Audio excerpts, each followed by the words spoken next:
Mr. Mayor, real quick. Oh, he's here. Never mind. I see the question in the chat. I'll answer it.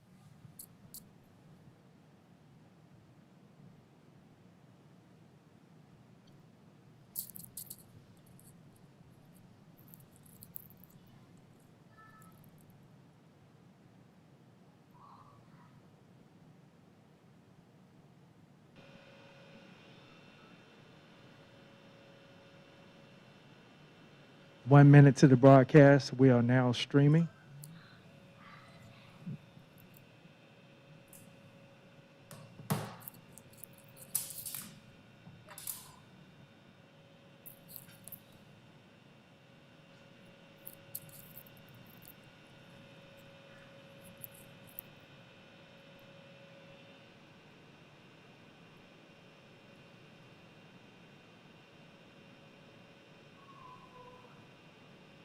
Thirty seconds.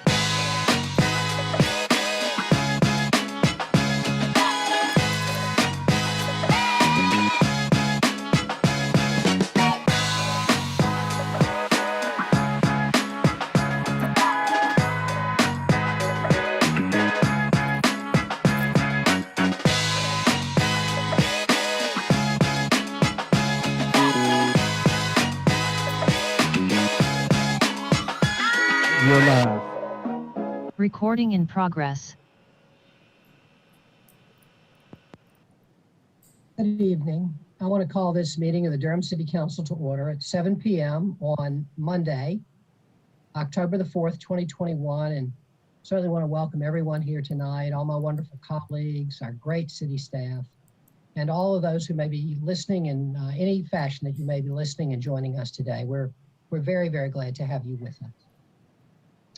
Colleagues, as we get ready to meet tonight and to work together on important matters for our city and community, I ask you to please join me in a moment of silence.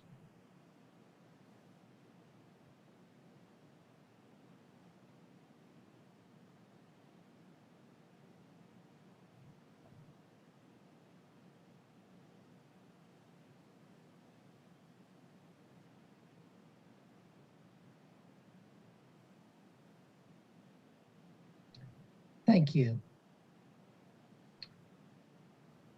Councilmember Reese is not here tonight, so I will lead us in the pledge to the flag.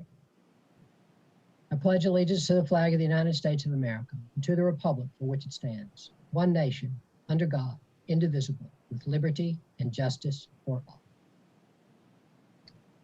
And now, Madam Clerk, would you please call the roll? Certainly. Mayor Schul. Here. Mayor Pro Tem Johnson. Here. Councilmember Caballero. Here. Councilmember Freelon. Here. Councilmember Freeman. Present. Councilmember Middleton. I'm here. And Councilmember Reese received an excused absence at the 9:30 special meeting. Thank you very much, Madam Clerk. Colleagues, we're now going to move into ceremonial items. I would say that I just did a proclamation 30 minutes ago for Domestic Violence Awareness Month.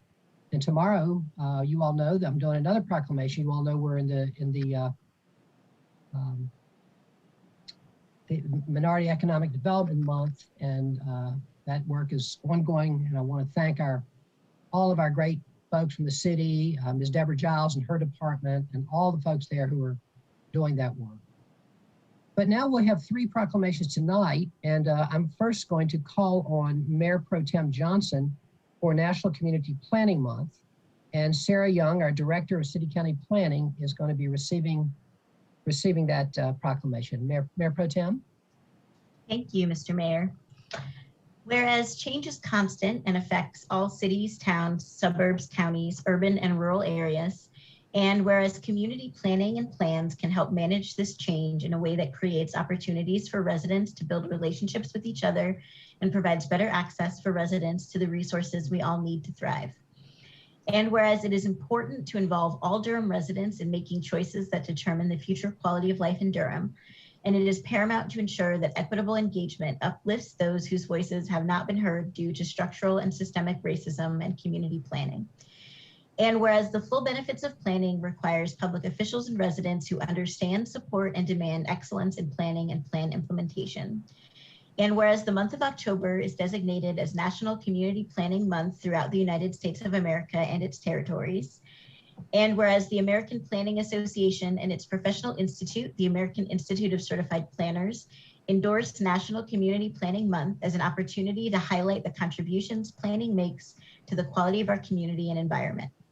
And whereas the celebration of National Community Planning Month gives us the opportunity to publicly recognize the participation and dedication of the members of Durham's appointed and elected boards and commissions and other resident planners who have contributed their time and expertise to the improvement of the city and county of Durham, North Carolina.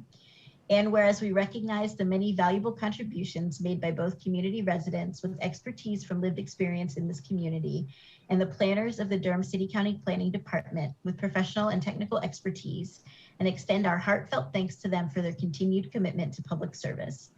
Now, therefore, I, Stephen M. Schewel, Mayor of the City of Durham, North Carolina, do hereby proclaim the month of October 2021 as Community Planning Month in Durham in conjunction with the celebration of National Community Planning Month.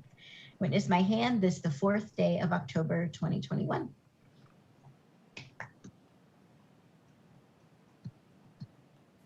The awkward virtual applause.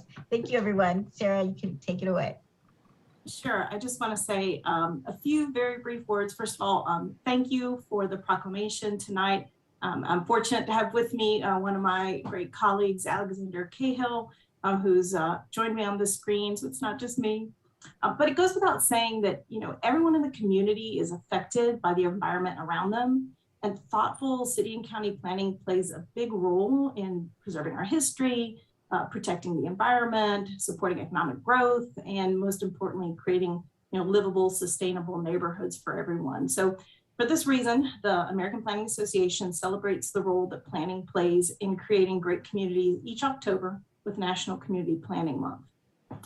I just want to very briefly say that our most critical component in the planning work that we do is community engagement. And planning real meaningful, thoughtful, lasting planning would be nothing without the community members that participate in the process with us, that give us their feedback and their time. We're the ones that get paid for it, but we really can't do it without them. So that's one of the many reasons we've changed our approach to recognize that more in the work that we do. Again, I'm very appreciative of the opportunity just to kind of shine a little light on some of the positive things that planning can do for a community. And we're really focused on trying to make sure that our policymaking that the Durham City County Planning Department works on is equitable, it's transparent, and that the outcomes really benefit everyone. We don't just plan for the community, we're trying to plan with the community every day and in every project. So thank you again for your support of the planning department and the work that we do in this community.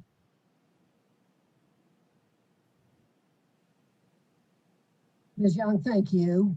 If you'll just stay here for a second, I just want to just step out of line here a little bit and say what a great job you have done since you have been in this position. I thought that your predecessor was an absolutely terrific planning director, and you have really, from the good work that he has done, you have pushed the ball way down the field. And so many things that we have asked for and wanted to make happen, you are making happen. And not just with what you're talking about in terms of resident engagement, we are worlds beyond where we used to be. Your work on the comprehensive plan, but your ability to step outside of the framework of the comprehensive plan to get some things done more quickly, awesome. And just want to take this opportunity to express my appreciation. And I know I express the appreciation of the council as well.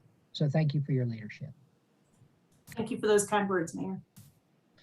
Colleagues, we have a couple of other great proclamations tonight. Our next one is Arts and Humanities Month, and I'm going to call on Councilmember Middleton to do the honors. And this will be received by Baron Thomas, the board president of the Durham Arts Council. Thank you, Mr. Mayor, and good evening, colleagues and friends. And it's a great honor, Mr. Mayor, to be able to read this proclamation for National Arts and Humanities Month, particularly as the council's official designee to the Durham Arts Council. I don't see the president on yet, but I'm assuming he's here, so I'll go ahead and read it with your permission. Proclamation. Whereas the arts and humanities have helped collectively lead us through the darkest times of the pandemic, lifting our spirits, unifying communities, and jumpstarting the economy. And whereas the arts and humanities embody much of the accumulated wisdom, intellect, and imagination of humankind. Whereas the arts and humanities play a unique role in the lives of our families, our communities, and our country. And whereas the arts and humanities enhance and enrich the lives of every American in partnership with state and local arts councils, artists, cultural workers, and art organizations. And whereas the humanities help diverse communities across the United States explore their history and culture with the support and partnership of the state and local libraries, educational and cultural institutions. And whereas the pre-pandemic nonprofit arts and cultural industry in Durham alone generated $154,170,023 in economic activity annually, spending by organizations and their audiences, which supported 5,722 jobs and generated $13,357,000 in government revenue. Now, therefore, I, Stephen M. Schewel, Mayor of the City of Durham, North Carolina, do hereby proclaim the month of October 2021 as National Arts and Humanities Month in Durham, and hereby urge all residents to take note of this observance. Witness my hand, this the 4th day of October 2021, Stephen M. Schewel, Mayor. Thank you.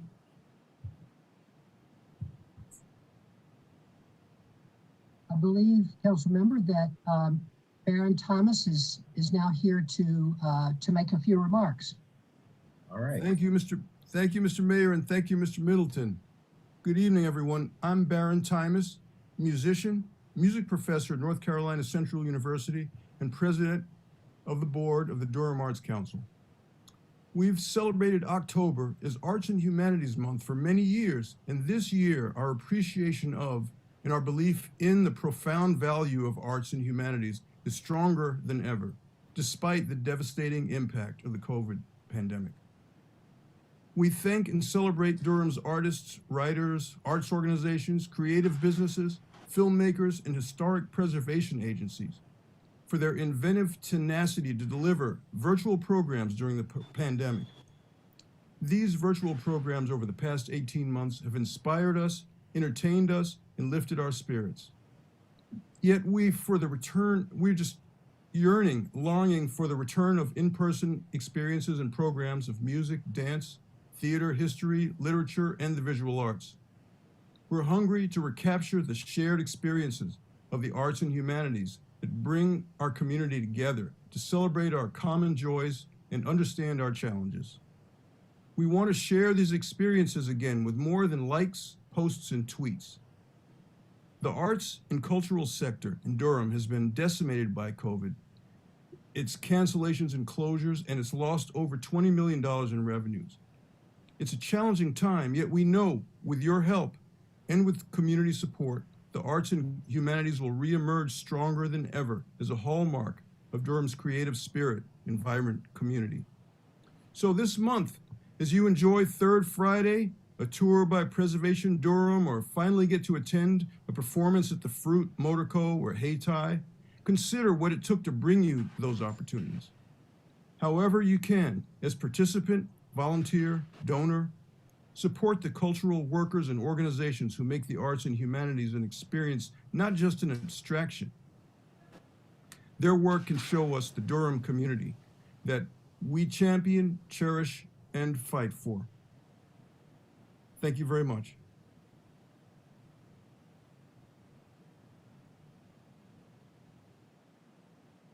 Mr. Thomas, thank you so much for those beautiful words, and you're so right. We all long for the time when we'll be able to be fully back at enjoying the arts, and your words were an inspiration. Thank you so very much. All right, colleague, our final proclamation tonight is for Hispanic Heritage Month, and I'm going to ask Councilmember Caballero if she will do the honors. And receiving this will be Amanda Castizo, a committee member from the Mayor's Hispanic Latino Committee. Councilmember? Yeah, just real quick, Mayor Schul, we are having some interpretation issues, and so we're going to have to do it consecutively. Unfortunately, the Zoom was not set up with simultaneous interpretation. So I will be reading it in English, and Hurtado, who's here to do interpretation, will be reading in consecutive, so we will just need a little bit more time for that. No worries. That's great. Thanks. Thank you. Whereas National Hispanic Heritage Month is celebrated annually from September 15th through October 15th. Go ahead, I'll do the whole thing at the end. Okay, gracias. To celebrate the histories, cultures, and contributions of Americans with ancestry from Spain, Mexico, the Caribbean, and Central and South America.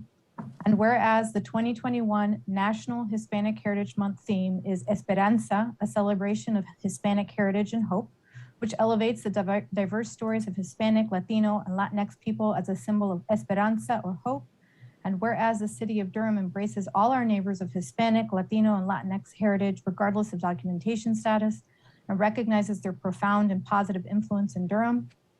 And whereas the Hispanic, Latino, and Latinx community continues to face hardships as COVID-19 remains in our city, and whereas community leaders, organizations, and allies have led the efforts to support the Hispanic, Latino, and Latinx community, and whereas the city of Durham celebrates and encourages the growing number of Hispanic, Latino, and Latinx resident leaders who are adding their voices to our city's important democratic centers, such as city and county boards and commissions, community organizations, Durham public schools, and nonprofits. And whereas the city of Durham is committed to improving existing opportunities and to open new doors for Hispanic, Latino, and Latinx residents of all backgrounds to participate in our city's participatory democracy. Now, therefore, I, Stephen M. Schul, Mayor of the City of Durham, North Carolina, do hereby proclaim September 15th through October 15th, 2021 as Hispanic Heritage Month in Durham, and hereby urge all residents to honor the distinct traditions of the Hispanic community and their contributions to our city, state, and nation by participating in relevant ceremonies, activities, and programs. Witness my hand, this 4th day of October, 2021. Proclamación. Considerando que el Mes Nacional de la Herencia Hispana se celebra anualmente desde el 15 de septiembre hasta el 15 de octubre para celebrar las historias, culturas y contribuciones de los estadounidenses con ascendencia de España, mexicana, el Caribe y América Central y del Sur, y considerando que el tema del Mes Nacional de la Herencia Hispana 2021 es Esperanza, una celebración de la herencia hispana y la esperanza que eleva las diversas historias de la gente hispana, latina y latinex como un símbolo de esperanza, y considerando que la ciudad de Durham acoge a todos nuestros habitantes de herencia hispana, latina y latinex, independientemente de su estado de documentación, y reconoce su profunda y positiva influencia en Durham, y considerando que la comunidad hispana, latina y latinex continúa enfrentando dificultades mientras COVID-19 permanece en nuestra ciudad, y considerando que los líderes de la comunidad, las organizaciones y los aliados han liderado los esfuerzos para apoyar a la comunidad hispana, latina y latinez, y considerando que la ciudad de Durham celebra y alienta el creciente número de residentes líderes hispanos, latinos y latinex que están añadiendo sus voces a los importantes centros democráticos de nuestra ciudad, tales como las juntas y comisiones de la ciudad y el condado y las organizaciones comunitarias, las escuelas públicas de Durham y las organizaciones sin fines de lucro. Y considerando que la ciudad de Durham está comprometida a mejorar las oportunidades existentes y abrir nuevas puertas para que los residentes hispanos, latinos y latinex de todos los orígenes participen en la democracia participativa de nuestra ciudad. Ahora, por lo tanto, yo, Stephen M. Schul, alcalde de la ciudad de Durham, Carolina del Norte, proclamo el 15 de septiembre al 15 de octubre del 2021 como el mes de la herencia hispana en Durham, y por la presente invito y insto a todos los residentes a honrar las distintas tradiciones de la comunidad hispana y sus contribuciones a nuestra ciudad, estado y nación mediante la participación en ceremonias, actividades y programas pertinentes. Confirma hoy a través de mi firma, doy fe este 4 de octubre del 2021. Stephen M. Schul, alcalde.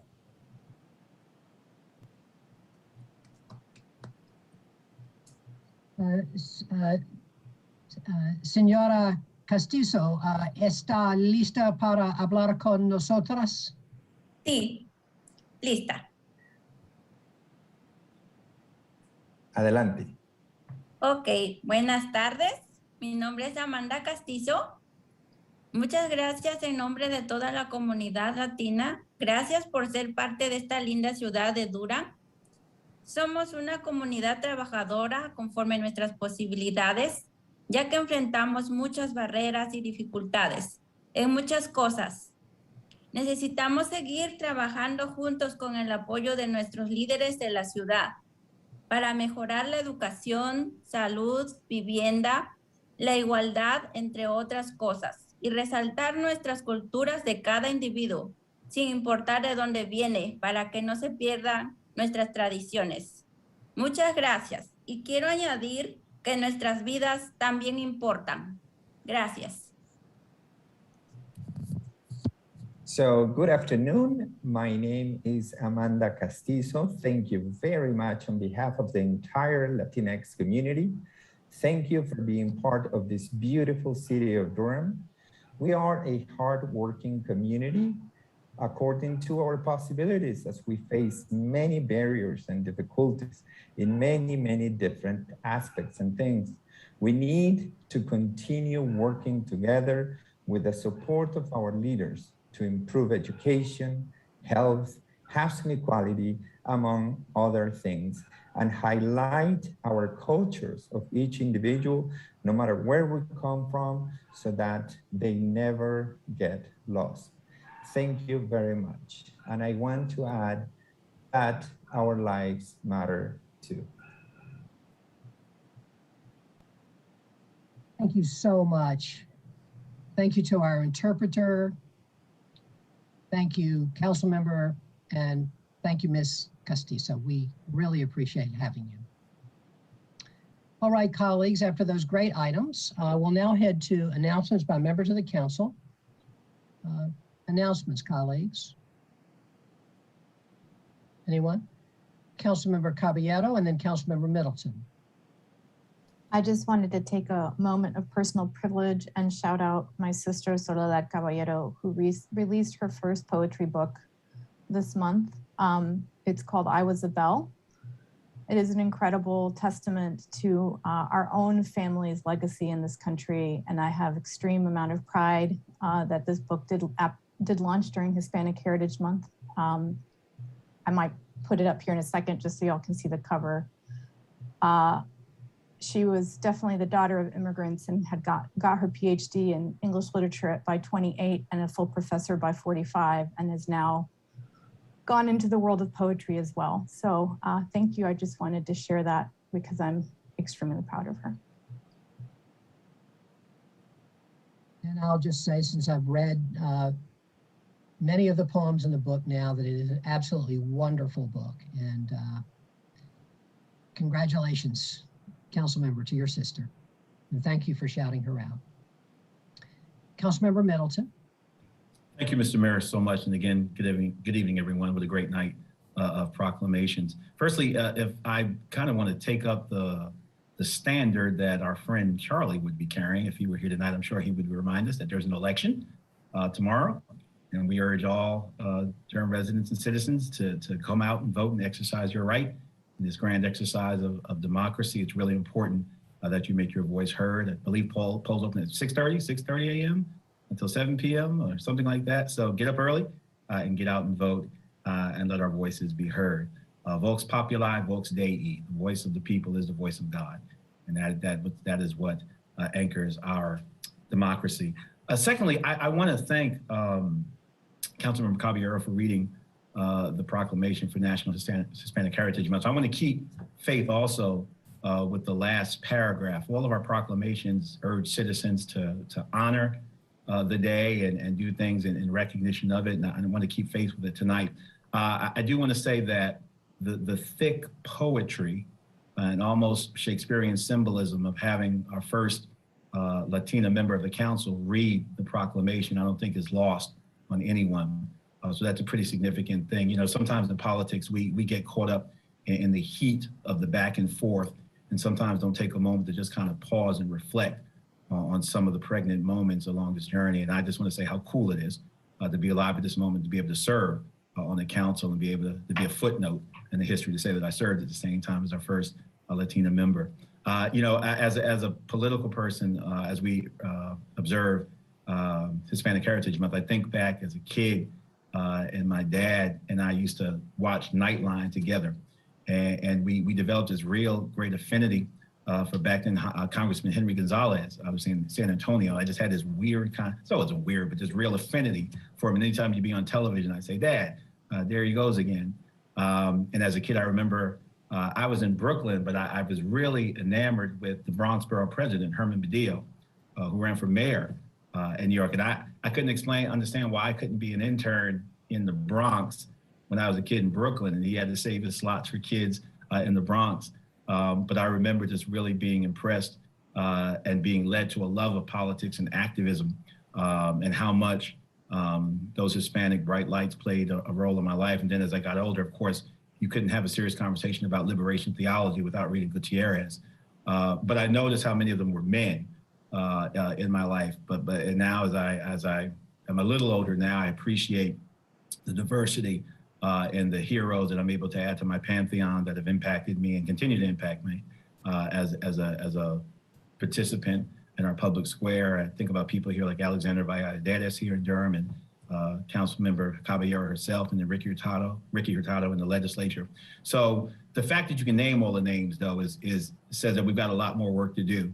But I am honored and pleased at how Hispanic heritage has impacted me and intersected with my development, particularly as a theological thinker with Gutierrez and as a political player with the folk I named. So happy Hispanic Heritage Month, and so proud to be able to celebrate it from this perch at this particularly historic time in our city's history. Finally, Mr. Mayor, I do want to send out just shouts of solidarity and concern. A number of us were rocked to our core at the shooting that occurred in Northern Durham at Northern High School after a football game there. And of course, we are still hearing the echoes of what happened on North Carolina Central's campus as well after those shootings. These are gatherings that are supposed to be sacred and safe. What's more comforting than a sporting event connected to an educational institution? And I know that many folk were rocked, and we thank God that there was no fatality with that shooting. But two things I want to observe is that the brazenness of it, one, and two, how diverse the zip codes and how dispersed shootings are becoming in our city, not contained to one neighborhood or one particular zip code or census tract. It truly is an issue that is affecting all of us, and it can't be contained, not by lawns or fences or anything. So I just want on tonight from City Hall to send love and regards out to those that were shaken by such a terrible event at a place where we ought to feel most safe as a people, cheering our kids on as they play football. My hope is that we will continue, as all of these great things are going on in Durham, that we will continue to focus on this issue, that it will remain at top of mind and top of list. I want to also thank those of you, Mr. Mayor and Councilmember Caballero, I saw you there, and Pierce and others, colleagues from the county, for the state legislature as well, who showed up at the launching of our 1,000 Black Men initiative last week. I truly want to thank you for your presence, because it's important. As I've said time and time again, don't let the nomenclature or the branding fool you. That just speaks to a particular weight that we feel as Black men, but that is not to say that this is not an all hands on deck or a multifaceted, multicultural movement. So I want to thank you truly on behalf of organizers and founders, and on behalf of our children. Thank you for showing up. We know that a large part of the solution will come from us as community members, as leaders, as fathers, as uncles, as mentees. But that's not to say that we are exempting or excusing the government from what they need to do. We fully expect that the government will be fully engaged, but we also understand that, as we say time and time again, we don't need permission to save our own lives, and we're not waiting to save our own lives. And we pray and hope that we will have partners who sit in high places, like here in City Hall and the legislature, but from all over this city to join with us to make Durham truly a Durham for all, and not just a pamphlet city that we celebrate because of the downtown city center. When less than 2 miles from our city center each night, children will be lulled to sleep by gunfire.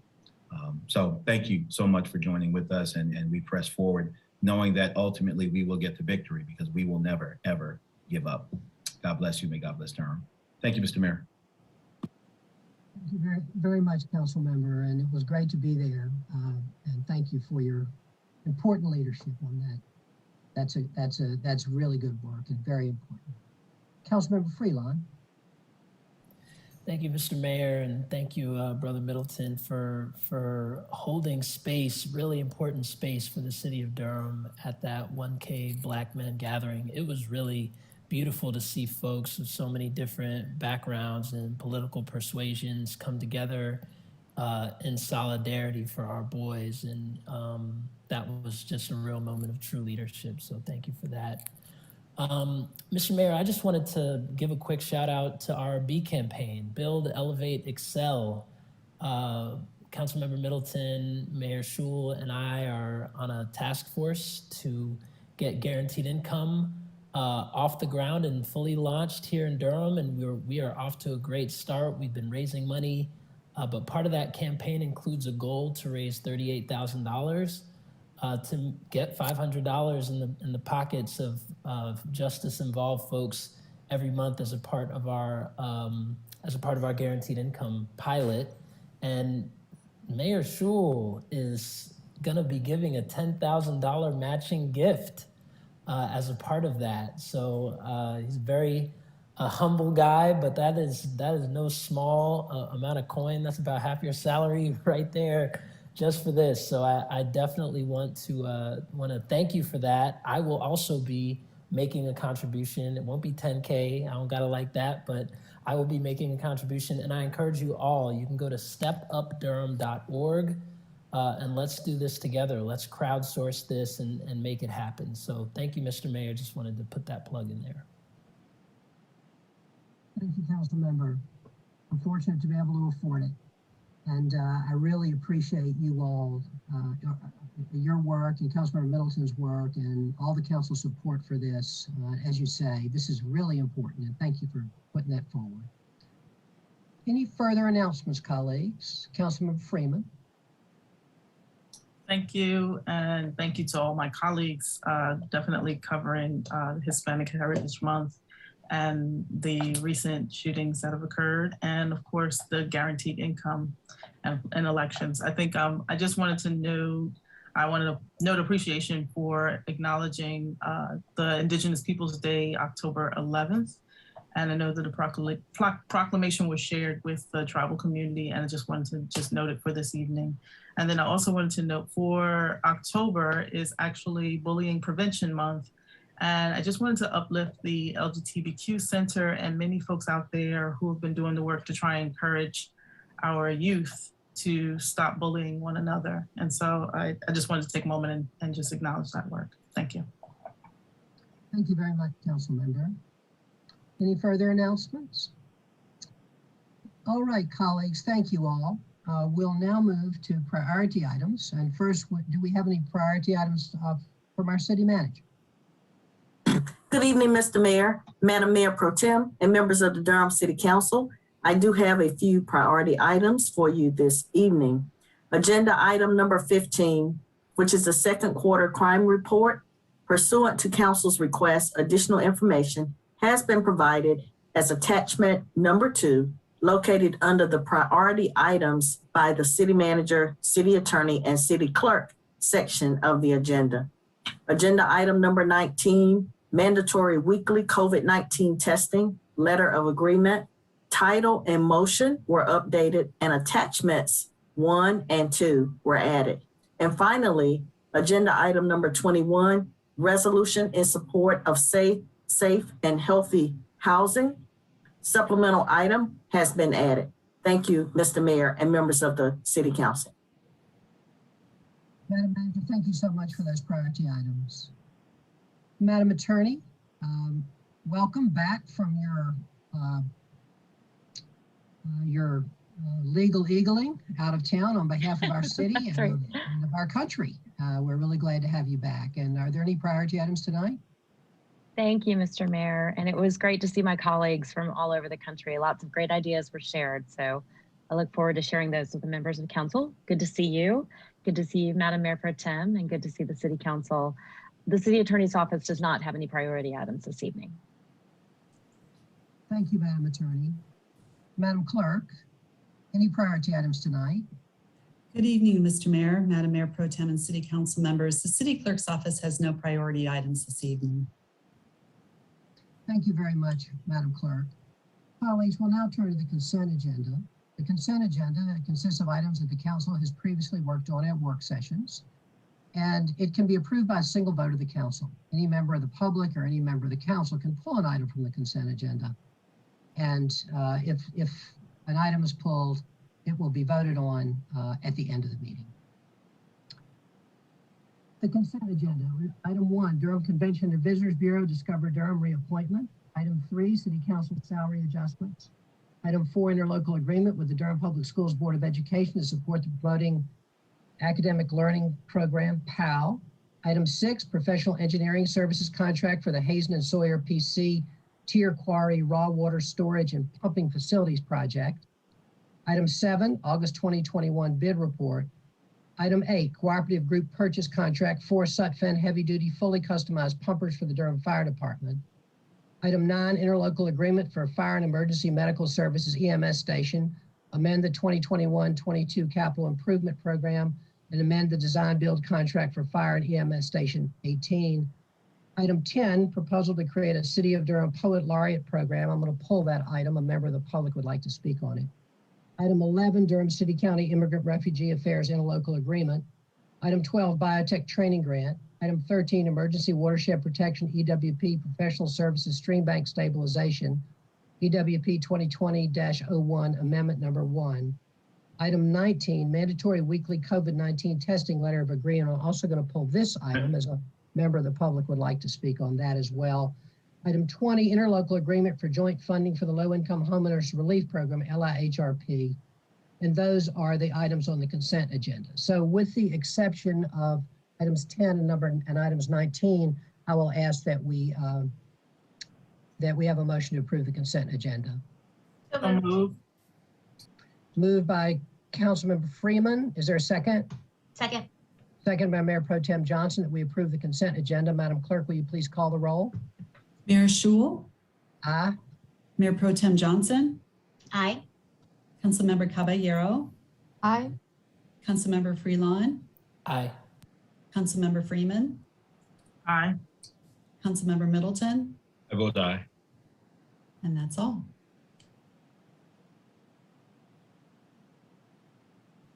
Thank you very much. Thank you very much, Madam Clerk. The ayes have it. The motion passes unanimously.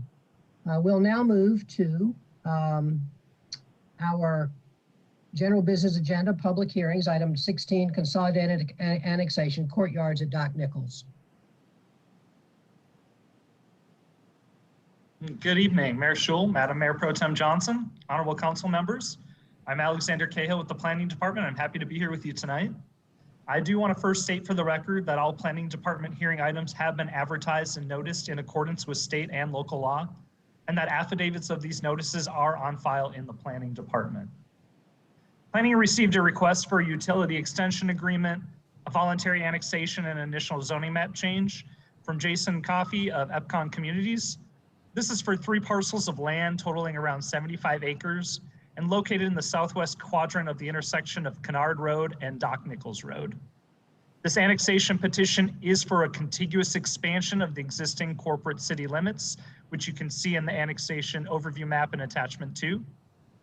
There is an associated zoning map change with this annexation as well. This rezoning seeks to change the designation from residential rural to planned development residential 1.796. And this is to facilitate the construction of up to 133 single-family detached homes. This property is presently designated low-density residential on the future land use map. The proposed planned development residential 1.796 zoning is consistent with this designation of low-density residential. And if approved, the request would become effective on December 31st of 2021. The associated zoning request was heard by the Planning Commission on May 11th, 2021, which failed to recommend approval of this application by a vote of 0 to 12. Subsequent to the Planning Commission's hearing on May 11th, the applicant did remove 2 text commitments that would have created an age-restricted housing subdivision. Staff's assessment has determined that though this request is consistent with the current Unified Development Ordinance standards, this proposal could be stronger and more could be done to pull development further away from the streams by clustering development, by designing the project in such a way that a stream crossing is not required, and by dispersing tree save and replacement throughout the site. As a reminder, 3 motions are required for this application. The first is to adopt an ordinance annexing the property into the city limits and entering into utility extension agreement. The second is to approve the zoning ordinance itself. And the third is to approve the consistency statement. Thank you for your time this evening. Staff is available to answer any questions as is the applicant team. Mr. Cahill, thank you very much. Colleagues, you have heard the report from staff. I now declare this public hearing open. And first, I'm going to ask if there are any comments or questions for staff by the members of the council. Any questions for staff at this point? All right, if not, we'll hear, I'm sorry, Councilmember Middleton. Yeah, I'm sorry, I was trying to get my camera turned on. If Mr. Cahill's still around, thank you so much for the primer. I don't want to call it editorial, but the characterization you provided in terms of the applicant being able to do more grouping, was that conveyed to the applicant during the process by staff? Yes, that was conveyed at several points throughout the process. Staff retained those emails. It started throughout the review process, but really gained traction as the SEDFA work started. And so from June and on, those discussions became more frequent and more direct. Mm-hmm. Could you give me a sense as to how is a conversation like that framed? I mean, it's not the force of law, right? Do you say, you know, you might have a better chance? How does that conversation go? Yeah, that is a really great question. It's something that we constantly are trying to navigate in a professional way, understanding the applicant's needs and the community's needs. The way that discussion goes is your staff is listening to what the community is saying. We're trying to listen to what the Planning Commission says, what the Council and Board of County Commissioners is saying, and we try to provide feedback and say, if you might want to consider this application this way, for example, tree save. You might want to consider looking for additional ways to provide tree coverage, replacement, tree preservation. You might want to find ways to look for a way to remove a stream crossing, and staff is willing to work with you on how to make that look. And then the ball is in the applicant's court, of course, because it has to be driven from them to make those changes. Okay. Thank you so much. That's very, very helpful. I might have some follow-up later on, but that's it for now. I'll yield back, Mr. Mayor. Thank you. Councilmember. Any other questions for Mr. Cahill at this point, colleagues? All right, if not, we're going to hear from members of the public. I know that there is one person who has signed up in opposition, and that is Mr. Cannell. But let me first ask, in terms of the proponents, Mr. Ghosh, are you presenting tonight for the proponents? Yes, I am. And as I'm looking at this list, it seems like the rest of the people on the list, Mr. Sawitsky, Mr. Coffey, Mr. Akers, and so forth, these are members of your team, is that correct? That is correct, yes.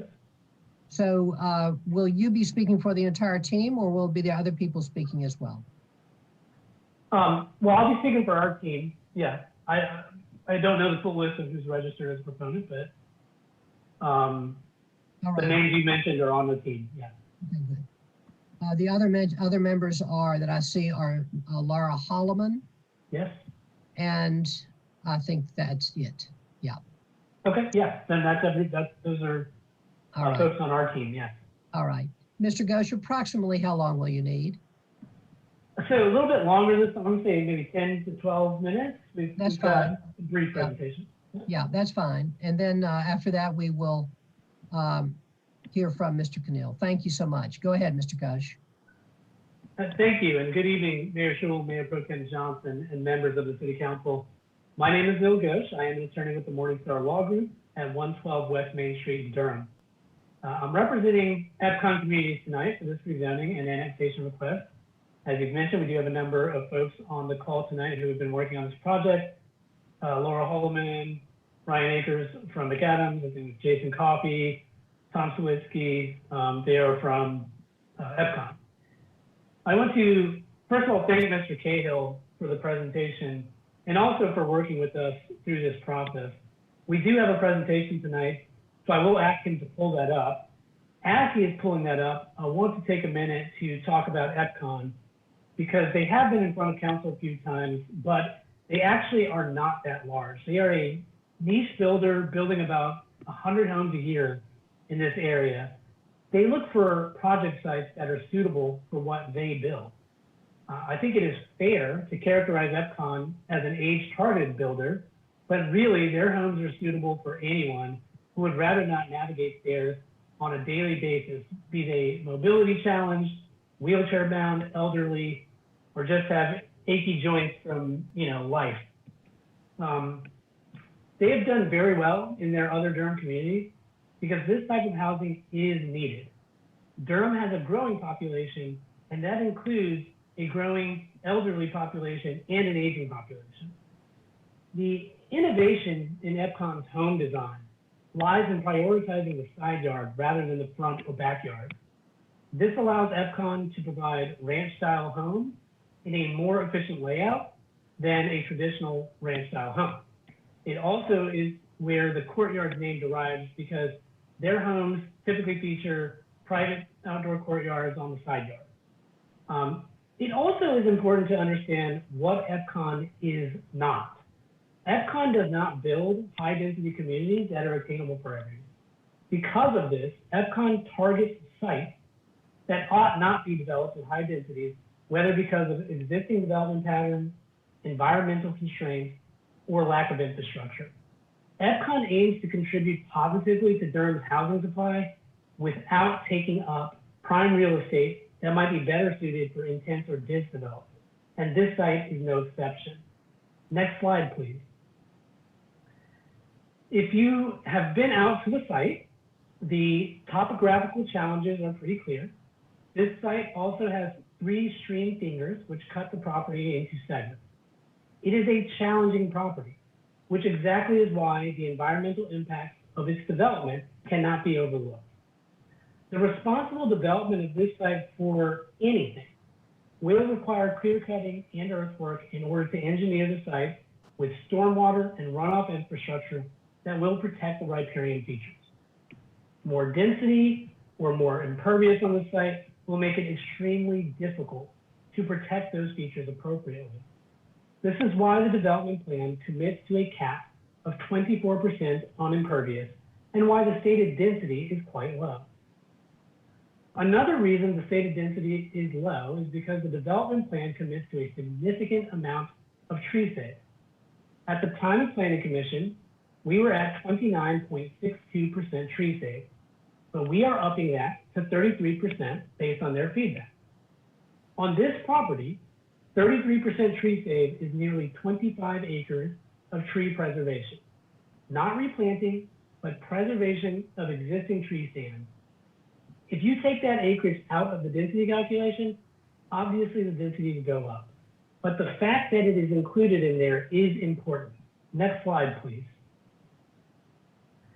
You might have seen reference to the programmatic priority of the Natural Heritage Inventory in the staff report. As you can see in this slide, that designation is on the western side of the property. The development plan shows a large section of tree save in that area.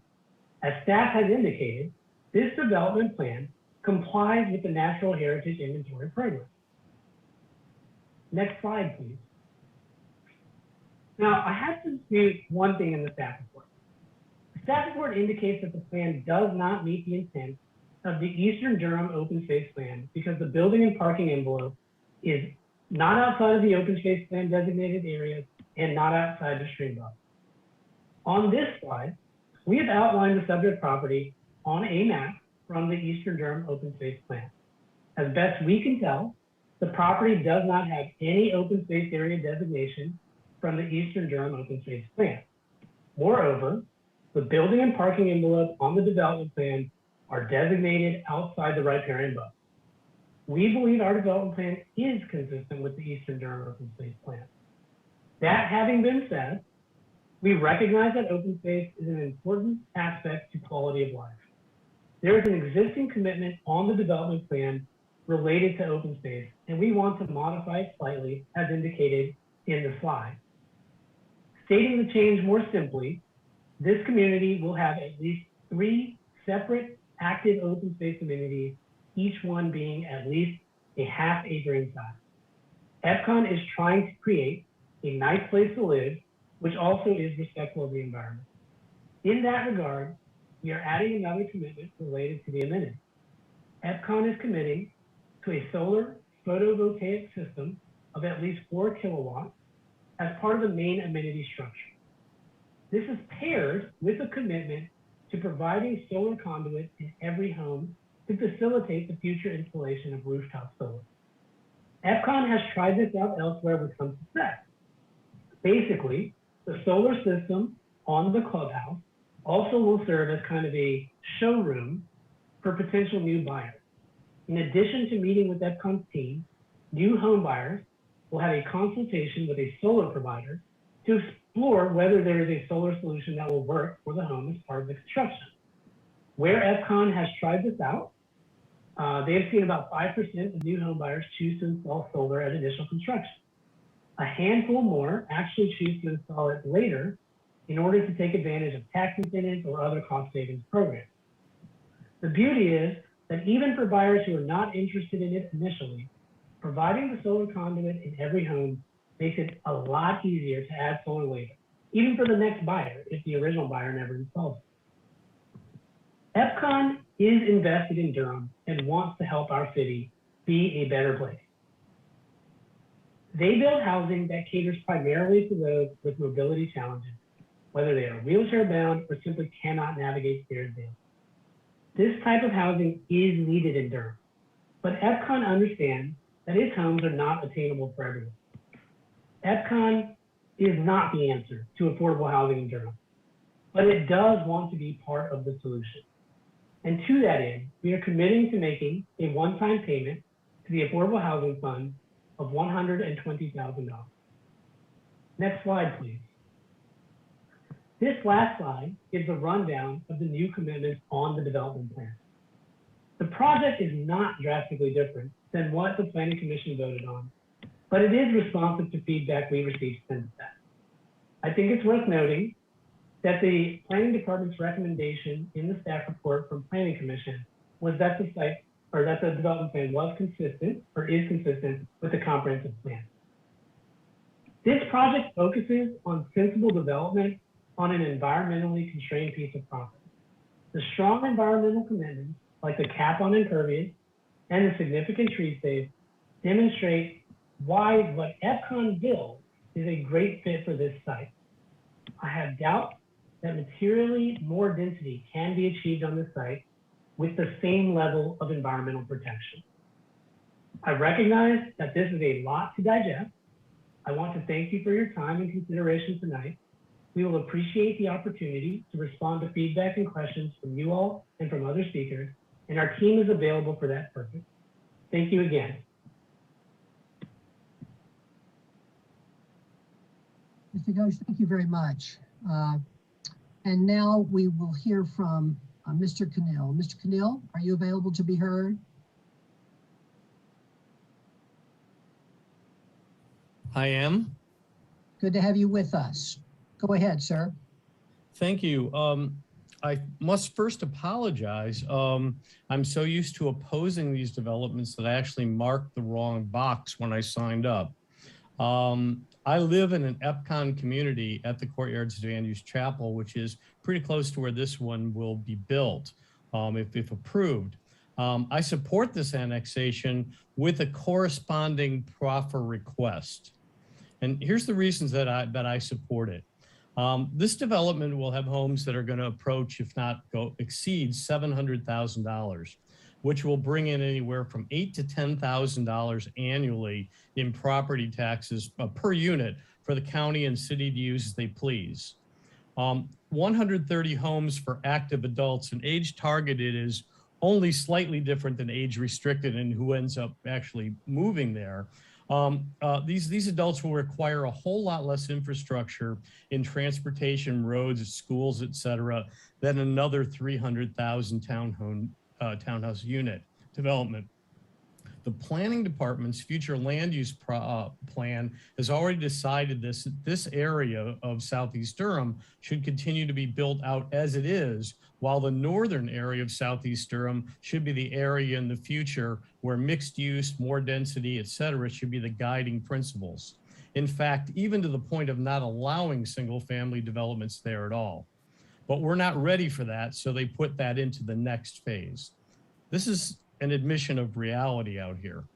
But I would ask for an additional proffer. I did not know they were adding the one to affordable housing until just now. A proffer that would directly, positively affect the Southeast Durham area. There's a triangular strip of land at the face of my community, the Courtyards at Andrews Chapel, currently owned by the church across the street from us. Now, Sarah Young and I have spoken about this. EPCON is buying that land to finalize our community.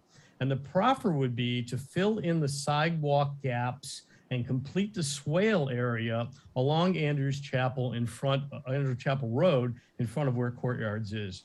That would create continuous sidewalks from the end of our development on Leesville Road, around the corner of Andrews Chapel Road, and all the way to US 70 with only one county parcel without sidewalk.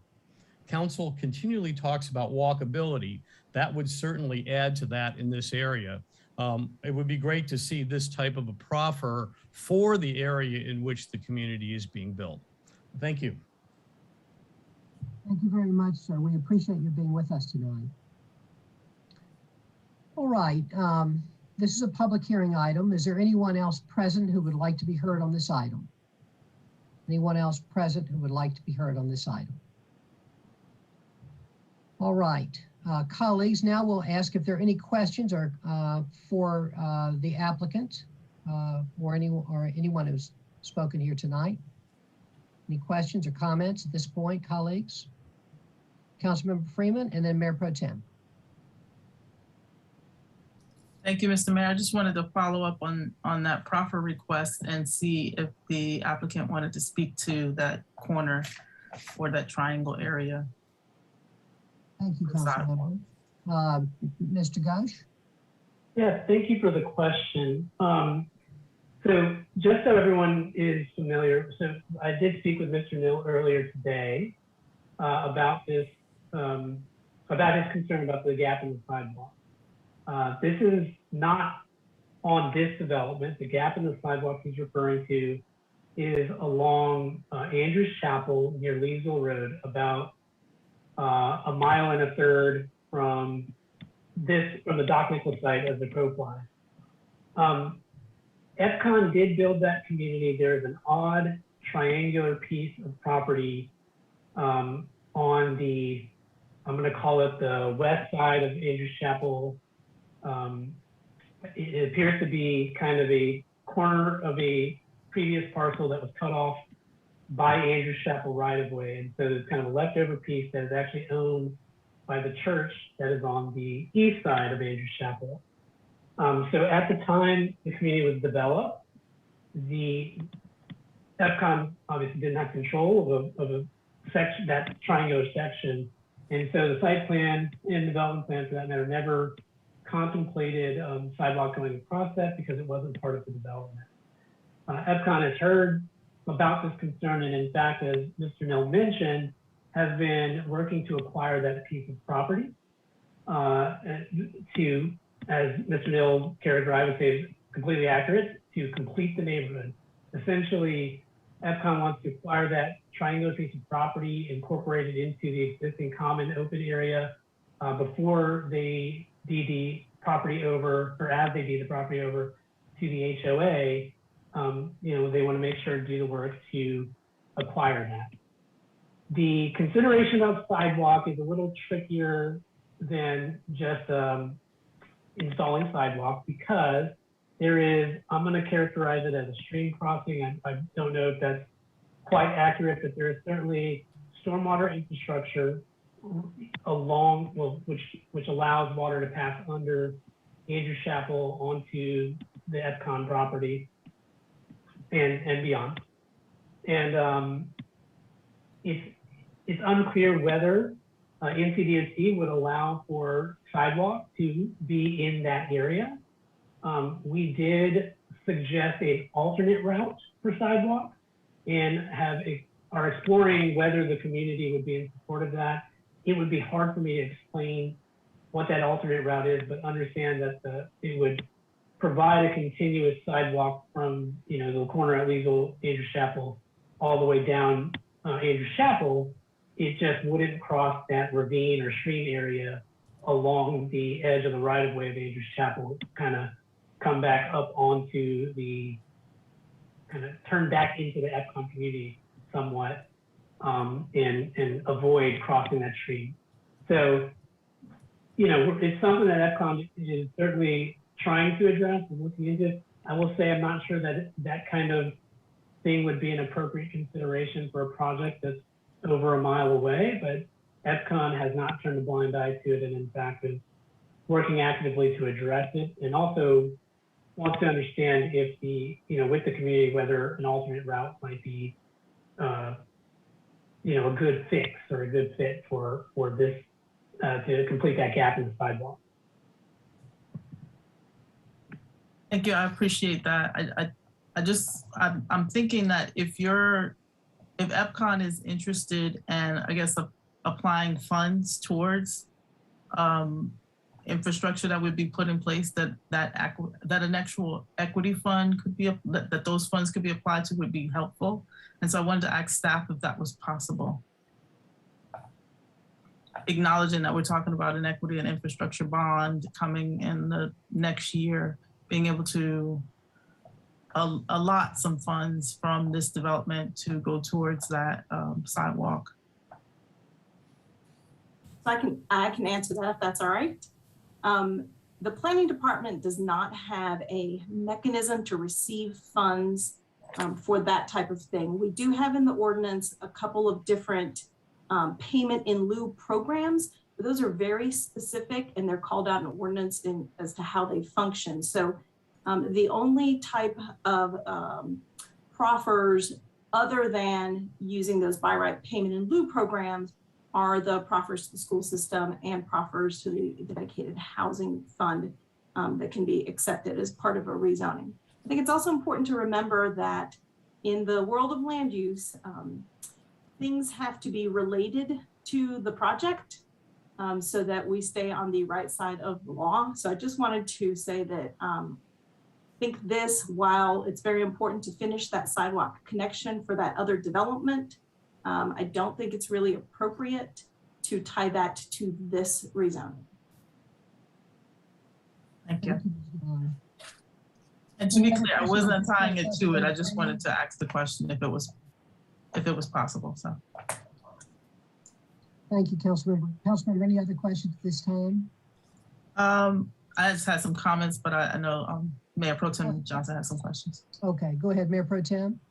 Thank you, Mr. Mayor. Just wanted to ask about the price points for the homes. A speaker said something about them going up into the 700,000s, but I wanted to get a range if they already have a sense of what that range will be. And Mayor Pro Tem, is that a question to us? Yes, please. Yeah, okay, so we've previously indicated that the price point in this would probably be around 500 to 550,000. I think that's reflected in the staff report. 700,000 is not in the range that I think this community would reach. And likely these homes would begin at the 400,000 range, but on average, I think they would end up somewhere 500, 550. Okay, thank you. Councilmember Middleton. Thank you, Mr. Mayor. So I was really not struggling, but wondering how I would engage in this case tonight and this conversation, because this really is almost approaches a test case for us. I mean, in the memo, the Southeast Durham Focus Area Plan has been invoked by name in the memo. And this is leading to a question for you, Mr. Ghosh. There's a line that says the staff has determined, this is declarative, that the request is consistent with the current Unified Development Ordinance, but then it says this proposal could be stronger. And as the decision maker, I'm wondering, when we use terms like that, when the staff says stronger relative to what? And is that forecasting? If I hear that as a developer, does that mean that this is somehow forecasting my chances for approval will be improved if I do this? And the implication being that there's somehow of a not commitment, but foreshadowing of your odds. And what does stronger from the staff mean to an applicant in the development process? And what is that? How is that framing the conversation that will occur when it gets before us? And again, this is all part of the machinations of coming up with the Southeast Durham Focus Plan and what it's going to look like and how we're going to incorporate it into our decision making. But to see a statement that, well, yeah, you're within legal rights, but it could be stronger this way. What expectations are we creating in the developer by using language like that in official communication from our staff? So I have that, and then I hear Mr. Ghosh saying that this is a niche builder. So I guess, Mr. Ghosh, what is it? And you may have said this, but if you can just kind of do it in Reader's Digest form, what is it about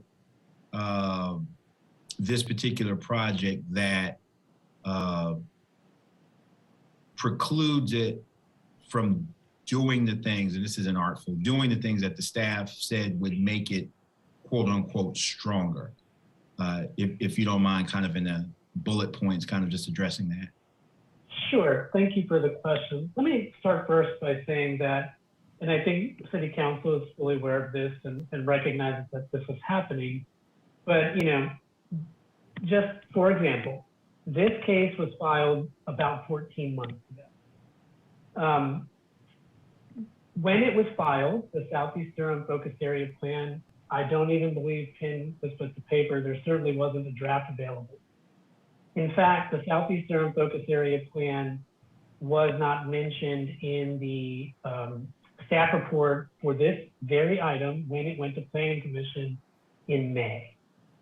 So the feedback or the guidance from that plan, we did not have the benefit of it as an applicant, you know, until after Planning Commission. Now, I do think that, you know, some of the things in the draft Southeast Durham Focus Area Plan, which has not yet been adopted, you know, I think there are really good ideas in there.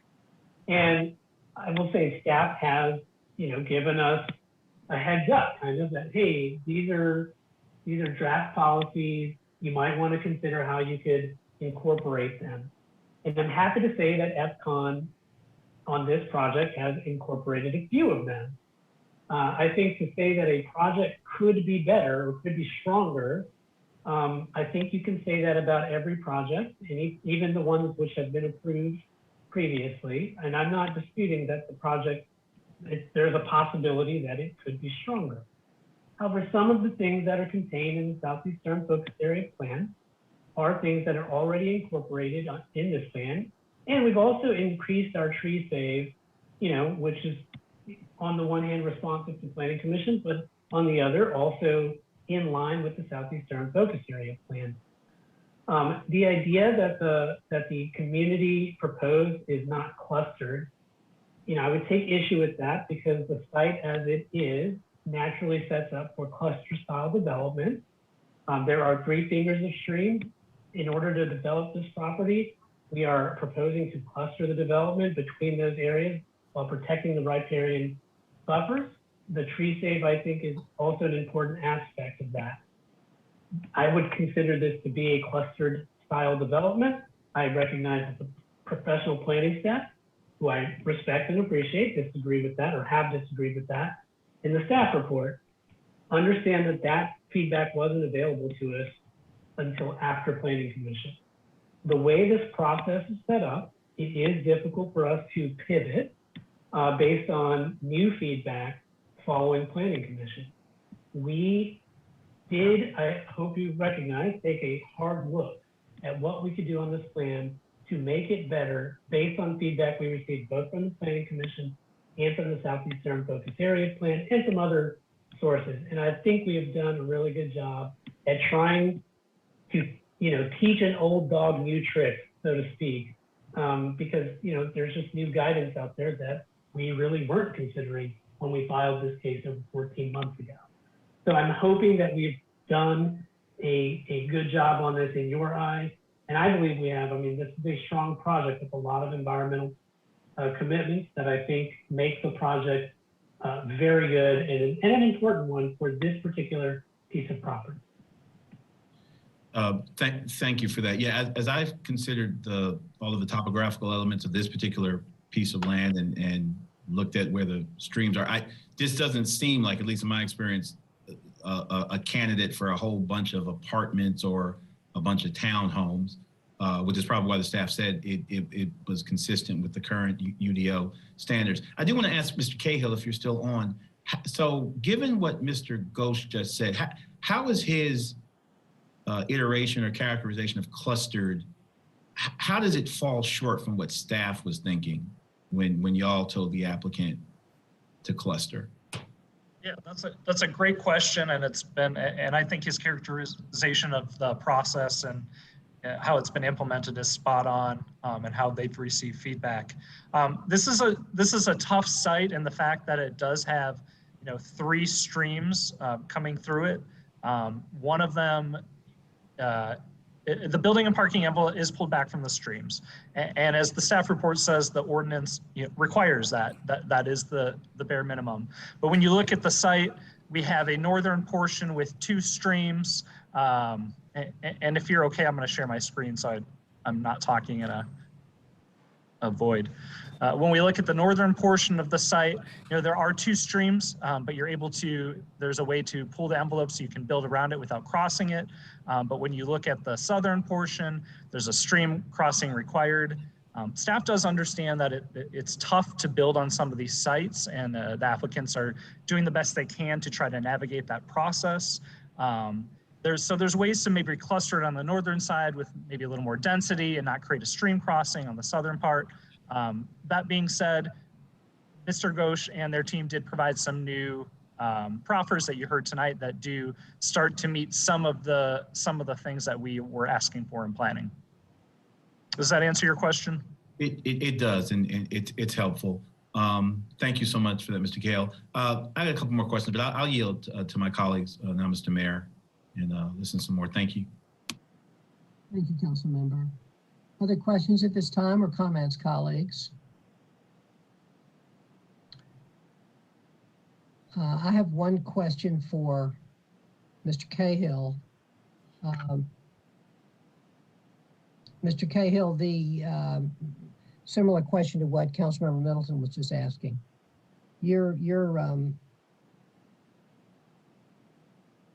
Is it still your feeling after the current proffers that this development could be doing, I just want clarity here, could be doing more clustering and offering more density?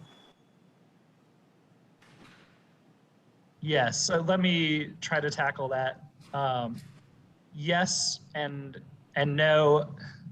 So when we looked at what the draft set for policies are in the mixed residential neighborhoods that this place type would be, and we looked at the green space and sort of environmental protections that were associated with this place type, some of those are addressed in the applicant's proffers in terms of more tree preservation, the open space commitments. But in terms of clustering development on the least sensitive portions of the site, again, we recognize it's a challenge, but really we feel there's probably a way to do that with just the northern portion of the parcel. That being said, we understand that gives up developable land on the southern portion. There's still a stream crossing on this project, and with these draft set of policies, that is something we're trying to avoid because there's potential harm in stream crossings, as we know. So it's a complicated answer. I think that's why we're deferring to y'all as the policy kind of discussion, because as to Councilmember Middleton's point, it's kind of a hard balance to discover. There's things the applicant's doing to move towards it, but there's probably still a few things they could do to get there. Thank you, Mr. Cahill. Mr. Ghosh, I'm going to give you the floor for a moment, and then I'll turn to Councilmember Freeman. Thank you. I appreciate that, Mayor Schul. I just wanted to add that this site, the development plan includes one stream crossing. That's absolutely correct. And if you are looking at the development plan, I think it is somewhat manifest that in order to develop the southern side of this property, you simply cannot avoid the stream crossing. And I wanted just to bring up that point because on the southern side, if you look at that acreage, which I know you don't have the ability to do, but we have calculated, we're talking about potentially 44 homes in that southern section that will result from the stream crossing. The access point along Dock Nichols across from Sitka Lane is a somewhat fixed point. Based on the city's road design standards, that access point is supposed to be directly opposite of a existing access point on the opposing side of the street. So coming in off Dock Nichols, the access point is supposed to be aligned with Sitka Lane, which, as you can see on the development plan, it is. The only way to get from there to the southern section of the property is to cross that stream, and that's why the stream crossing is there.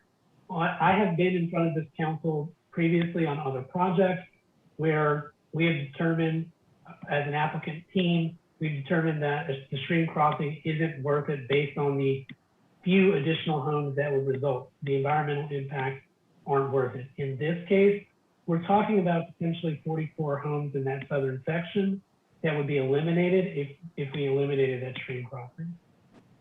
So I think I just wanted to point that out because I think it's relevant to the conversation. Thank you, Mr. Gowdy. Councilmember Freeman. Thank you, Mr. Mayor, and thank you, Neil Ghosh, for kind of elaborating around that point, because I think it's the trade-offs that we're talking about. And so I just wanted to ask staff around that solar conduit conversation.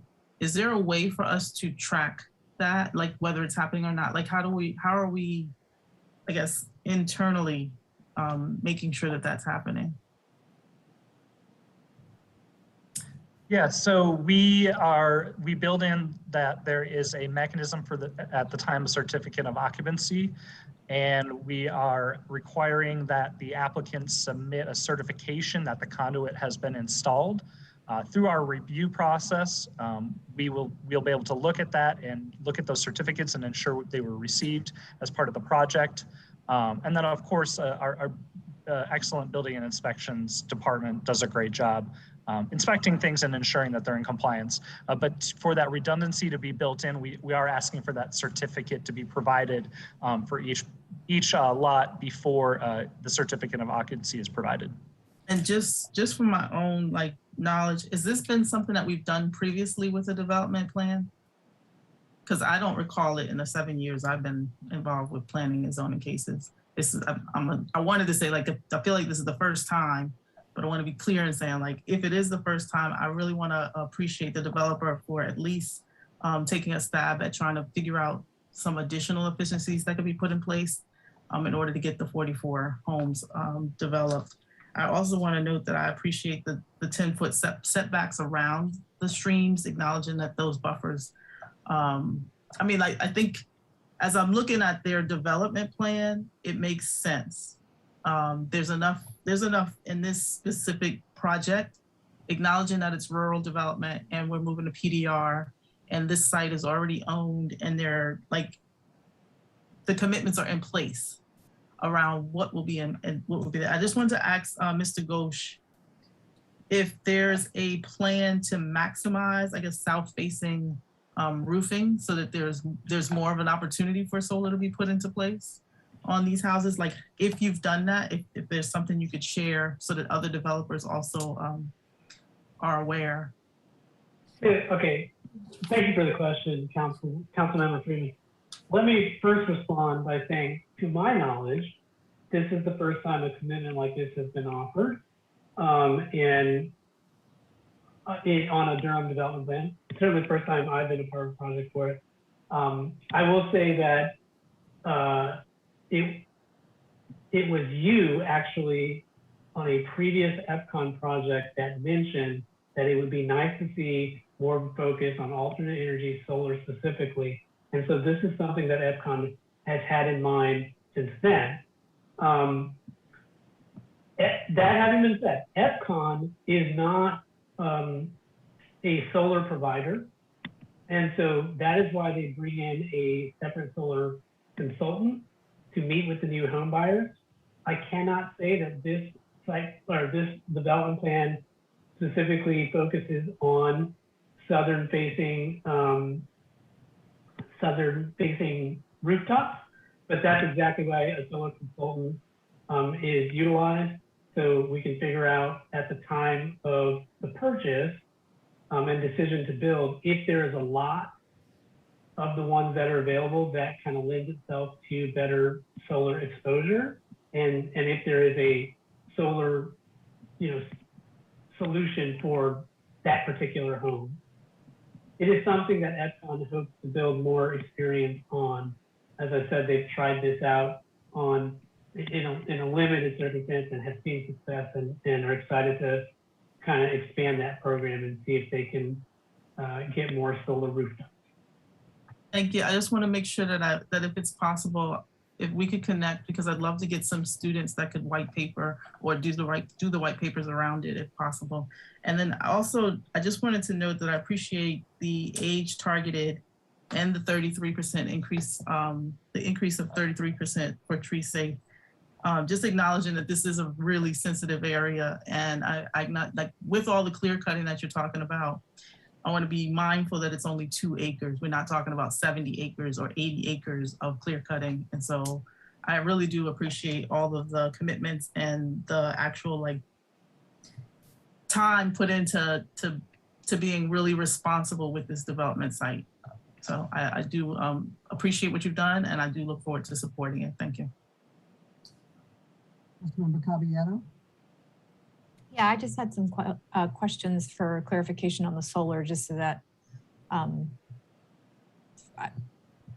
basically the solar conduit is just wiring for solar. It's not guaranteeing that there's going to be solar on every one of these houses, because each house would have to do an assessment to even see if they're a fit for solar, depending on their exposure and how much tree coverage they have on their lot. Yes, that is correct. The inclusion of solar conduit in every home is, part of the reasoning is solar and alternate energy technology is always advancing.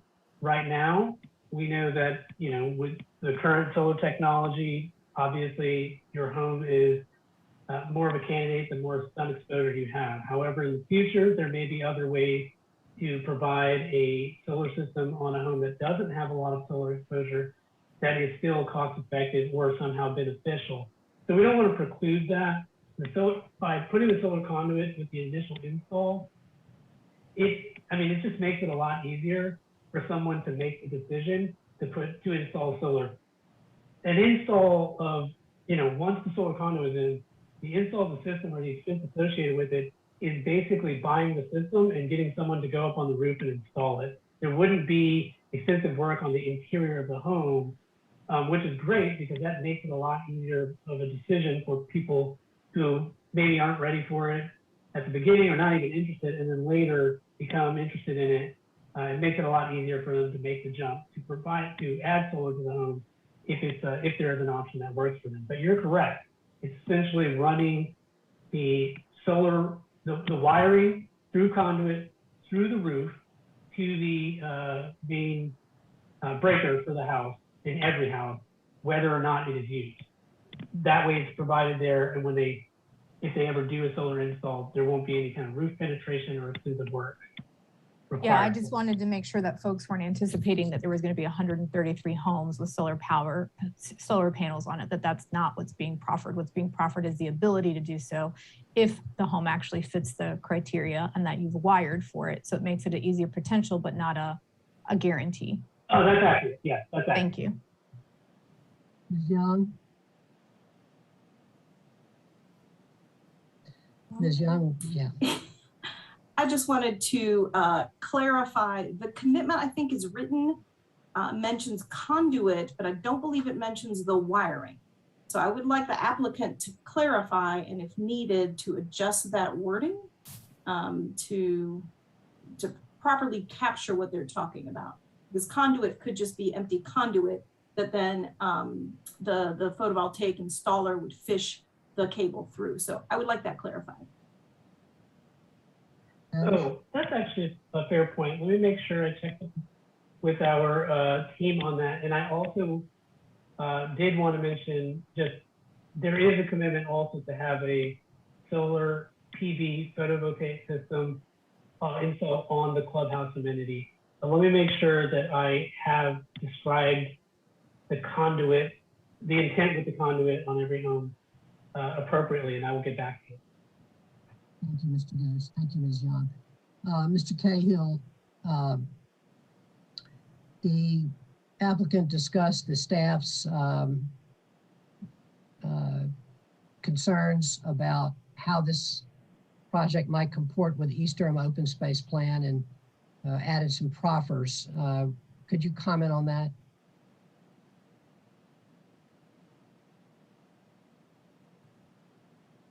Hey, Mayor Schul, I'm sorry, I think I cut out. Can you repeat the question? Sure. The developer has the staff expressed concerns about the way in which this development comports with the East Durham Open Space Plan. The developer has subsequently showed us tonight some proffers related to open space. And I wondered if how this affected your analysis of the way in which this now comports with the East Durham Open Space Plan. Has it changed that at all? Yeah, so I can probably two parts to that. And the applicant did provide the commitments on Friday and gave staff some time to review on Friday and today, so we appreciate that. And most of those do get to moving the dial on this project towards compliance. There was one discrepancy with the East Durham Open Space Plan that we just want to clarify on. The East Durham Open Space Plan, if you've looked at it, it was adopted in 2007, and the maps can be hard to read, and there's some discussion about where the site applies and where it doesn't apply. As such, one of the goals of Director Young is to get those mapped in our GIS system, so it's pretty clear where they fall. But that being said, we did try to remove the references to the East Durham Open Space Plan in the memo, but it looks like it wasn't updated fully in OnBase. So because of that, we are not saying it's not compliant with the East Durham Open Space Plan, and apologize for the confusion it might have created. That being said, the policy or the proffers they committed to tonight moved the dial on some of the other draft SEDFA policies. Mr. Cahill, excuse me, but I still don't get it. Are you saying or are you not saying that what they've done now brings them into compliance with the East Durham Open Space Plan? We're saying that it is not out of compliance with the East Durham Open Space Plan, that staff removed that reference to it, and it was not updated in OnBase. Gotcha, thank you. Councilmember Caballero. I had another question for Mr. Cahill, if you could come back. I just wanted another clarification. The stream buffers that they're providing is the minimum. They're not doing anything extra there, correct? It's just what they have. It's just what they have to do. Anyone would have to do that. Yeah, the perennial, the intermittent stream buffers, and the no build area is all required by the UDO. Thank you. And then I think they removed the text commitment for age restriction, correct? Correct. Okay, okay, thank you, I appreciate that. Thank you, Councilmember. Councilmember Freeman. Thank you, Mr. Mayor. I just wanted to ask, is it required for them to add a development plan for this type of annexation? Councilmember, thank you for the question. No, that is a great question. It is not a requirement for this. I just wanted to make sure I was clear. So I just in clarifying, so the stream buffers and the kind of labeling of all of that, if there's no development plan, we don't get to see that. And it doesn't actually clarify whether there's stream crossings or whether, you know, they're building in the envelope, where the building envelope will sit. And so I wanted to make sure that I clarified my comments around the actual 10-foot, you know, acknowledging all of the information that was included in the development plan. Being included in this annexation case gives me a lot more information to work with and being supportive of this. And then also just noting, I want to make sure that I do clarify, because I appreciate Councilmember Caballero pointing it out, that the solar conduit and wiring being added, this would be the first proffer of that, or first commitment that has ever happened for the Durham planning and zoning cases in the 150 or 200 years that zoning cases have been heard. And so I really do appreciate the opportunity to serve on the council and hear a case that's that encompassing of some of the things that have been coming forward. And so specifically noting that staff shared all of the kind of possible changes that could be coming forward. And this developer is actually looking to incorporate that in their plan as they move forward. And so I really wanted to just tip my hat to Mr. Ghosh and the team around this development, and saying that it's definitely a step forward in how we're moving. I do want to note again that this is less than 2 acres. And so I'd love to see more of this in our larger PDR requests for annexations, and just say thank you again. Thank you, Councilmember. Mr. Cahill. Yeah, and the one proffer that we didn't receive prior to this evening was in relation to the dedicated housing fund. And staff just wants to clarify that the timing mechanism needs to be before site plan approval for that donation. Could you say that again, Mr. Cahill? Yes, staff is asking the applicant to update the proffer on the dedicated housing fund to read that the timing mechanism will be before site plan approval that the donation will be made. Mr. Cahill, okay, thank you. Councilmember Freeman, I just wanted to ask you a question about the 2 acres. This is 3 parcels totaling 75 acres. So are you referring to something particular about the 2 acres? The density, I think, is less than 2 acres. Mr. Ghosh. I'm sorry, I was trying to unmute myself.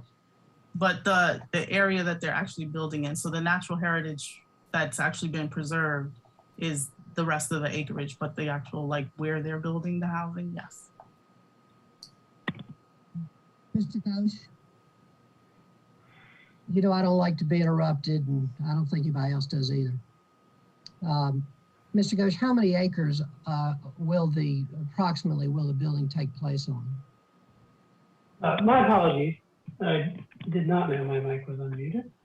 So you're correct, Mayor Schul, the overall acreage of this site is roughly 75. It's like 74.4 or something like that. The 33% tree save, that area will not be built upon. So that leaves us with 49-ish acres. Some of that, I believe, is in the riparian area, which I can't calculate at the moment. But I mean, the built upon area certainly is greater than 2 acres. It should be around, I believe it's around 49 acres, unless that includes the riparian area. I'm looking to my team for some help here. All right, thank you, Mr. Ghosh. Mr. Ghosh, did you have any information for us on the proffer You heard Ms. Young's question. Yeah, so actually, if I heard correctly, there were two questions, one about the solar conduit and also from Mr. Cahill about the timing for the donation to the Affordable Housing Fund. So I did check with our team. The solar proffer does not include the wiring, it's the conduit. The main reason for that is because solar systems require two breakers, like its own breaker and the main breaker. And so the wiring would be put in as later with the install as part of the solar system install. And then with Mr. Cahill's question, I will just say that we took the language from a previously approved development plan. So we were unaware that the timing was supposed to be at time of site plan approval. I don't necessarily see any issue with that, but did want to clarify that was the case because we took the language for that proffer from a previously approved development plan. Thank you, Mr. Ghosh. Mr. Cahill? Yes, thank you for the question, the clarification. This mechanism, this timing mechanism did change. I can't remember when, it was several months ago, but this is the only way that we have to really enforce it in a very easy and clear way. So it is a change over the past few months, but it is at the time of site plan approval. Mr. Ghosh, is that your proffer now? Yes, ultimately the proffer is to make the donation. The timing, sure, we will do it at time of site plan approval, as Mr. Cahill has suggested. Thank you, Mr. Cahill. Colleagues, other questions or comments at this time? What I'm going to do then is I'm going to close this public hearing and then we'll have comments and then the motions. I'm going to declare this public hearing closed. The matter is now before the council for discussion. Comments, colleagues? Anybody? Councilmember Freeman? I was just going to move to adopt the ordinance annexing Courtyards at Doc Nichols into the city of Durham effective December 31st, 2021, and to authorize the city manager to enter into the utility extension agreement with EC New Visions of Carolina, LLC. Thank you, Councilmember. Is there a second? Second.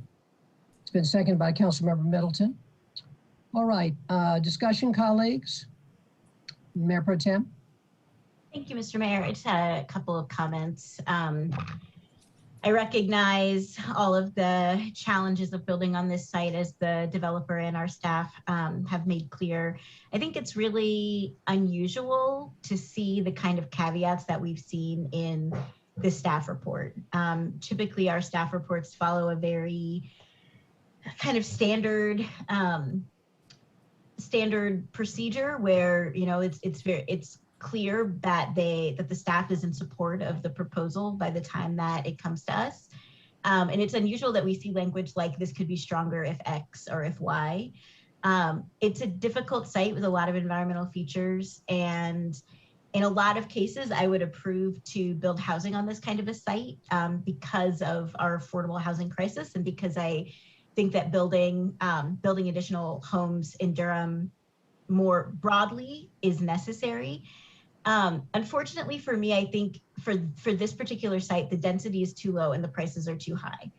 I don't think the benefit of these homes, which the vast majority of residents cannot even begin to afford, provide enough benefit, community benefit, to support building in this environmentally sensitive area. I would be excited to see more homes on this site using clustering in order to keep the impervious surface down and to provide a product that more people can afford.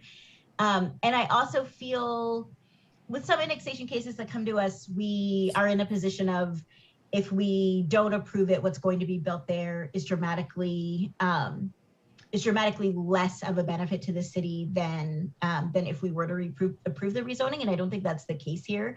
I think that this land would be really nice undeveloped. I think it would make nice open space. I think the 1 home per acre approximately possibility of the land remaining in the county would also be fine. And honestly, I don't know that we would get, I don't know that the homes that would be built under that zoning would even be more expensive than the homes that they're proposing here. And a lot of the annexations that, a lot of my reasons for supporting annexations is in order to get more homes at a lower price point.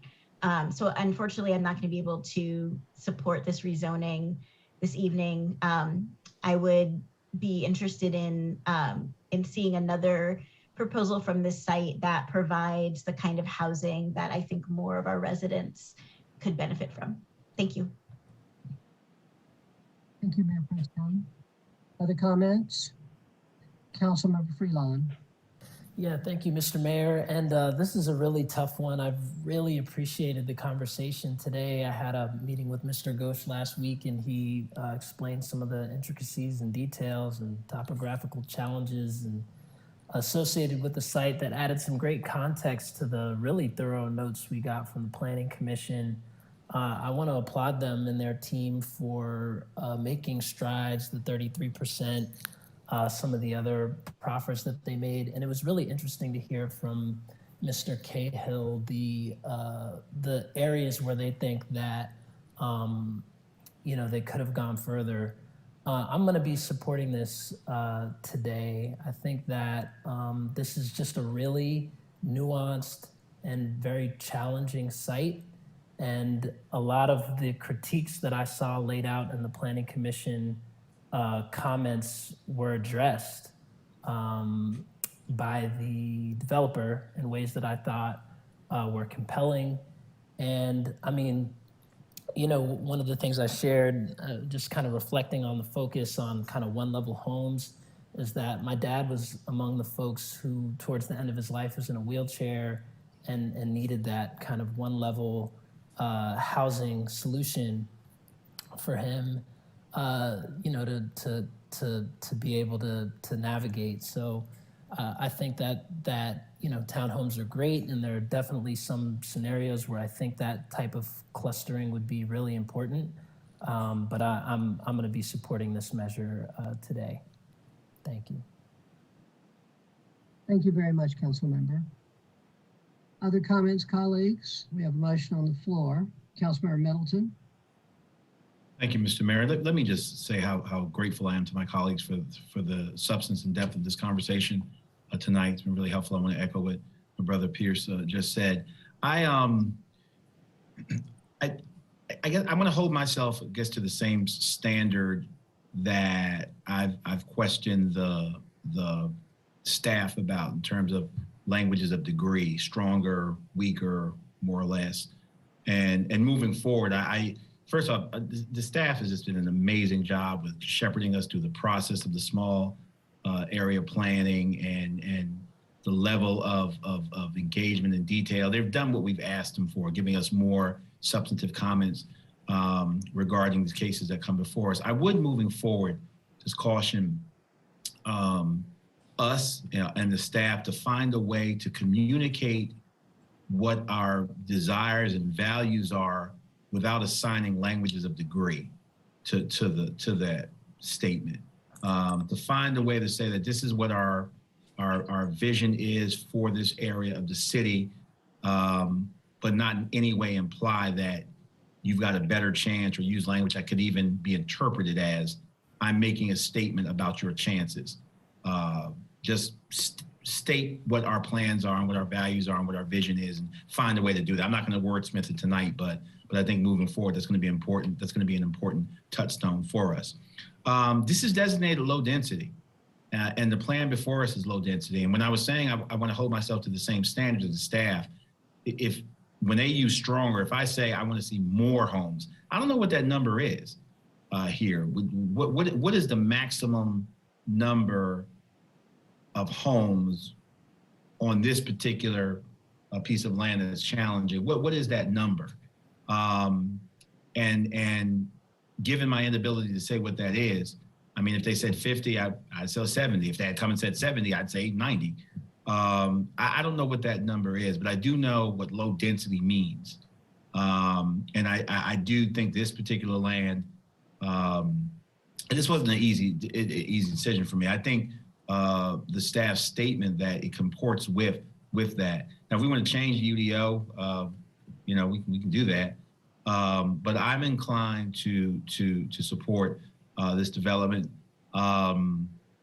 Again, I think this is a demonstration of the back and forth of how sometimes the behavior of developers can indeed be contoured and modified by going back and forth, and why our planning commission, I think, deserves more credit than I think they even give themselves sometimes. I think sometimes they're forlorn about how decisions go, but I have watched how developers have started to modify their behavior slowly, incrementally, before this body. And I think that has a lot to do with the advocacy and the insistency of our planning commission, the work of our staff, and indeed ultimately us as a council.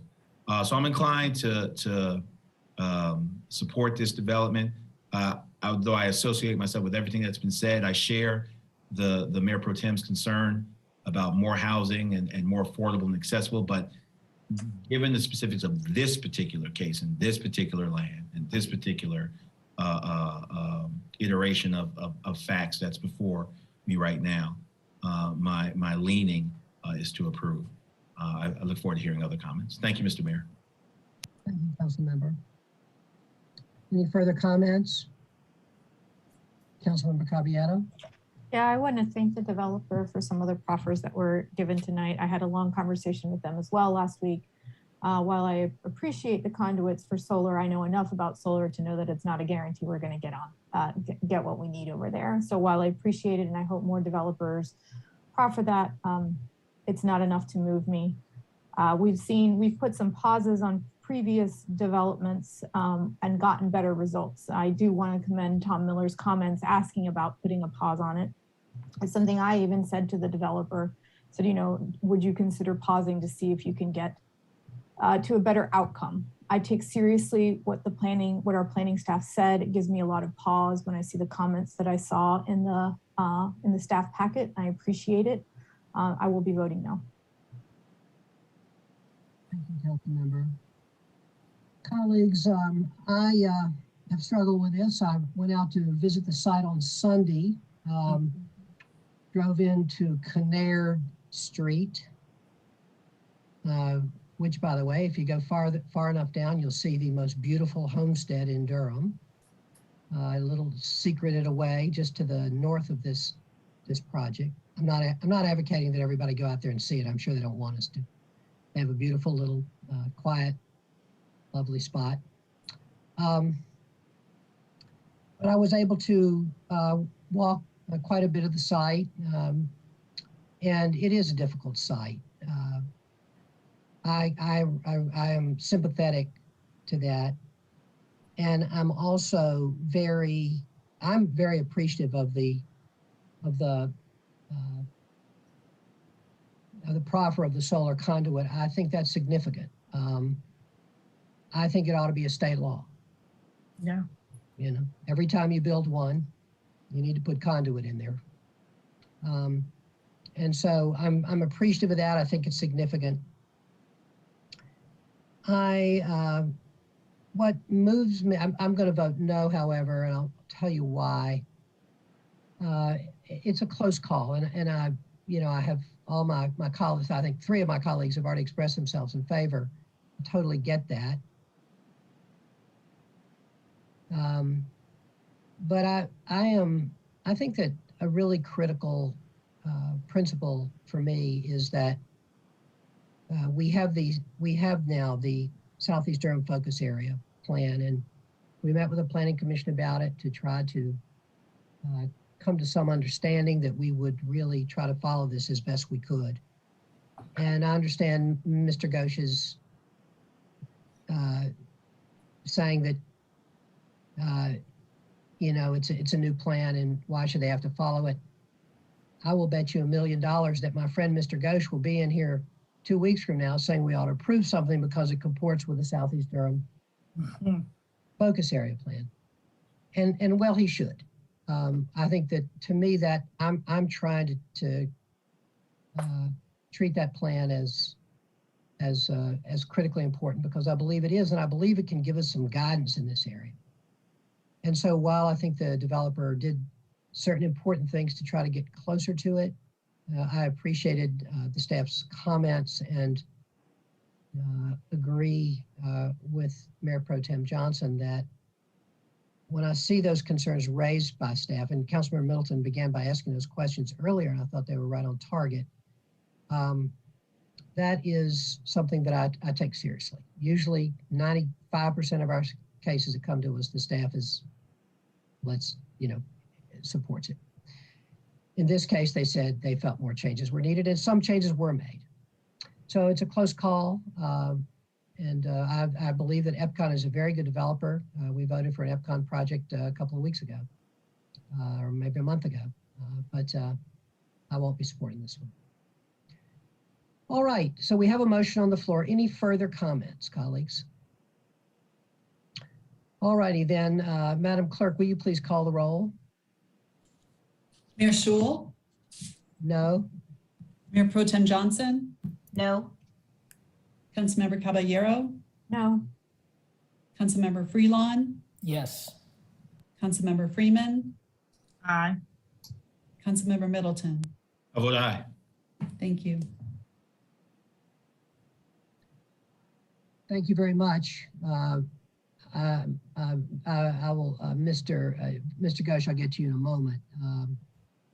The motion fails 3-3. Mr. Ghosh, did you have a comment?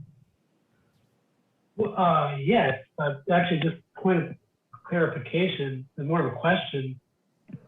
I believe the motion was to approve and it failed to pass. I'm just trying to understand where that leaves this item. The rezoning, the annexation failed, Mr. Ghosh. Okay, and I assume then no action was taken on the rezoning? That's right. That's correct. Okay, thank you. Thank you very much. All right, colleagues, I believe we have done it for item 16. Thanks for a good and important discussion. Sometimes they're hard. All right, we will now move to item 10, which has been pulled from the consent agenda. Proposal to create a City of Durham Poet Laureate pilot program. We have a member of the public that would like to comment on that, Mr. Donald Hughes. Madam Clerk, could you please make Mr. Hughes available to be heard?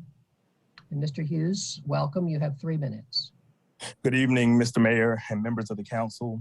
While I support the idea of a poet laureate program in Durham, I'm actually pretty concerned at what message a decision to find and allocate $6,000 for this position in the midst of a pandemic, an economic crisis, and an eruption of gun violence in our city sends to residents who are ducking bullets nearly every day. A person was killed and a woman was wounded in 2 separate shootings in Durham. These are the words of a WRL story.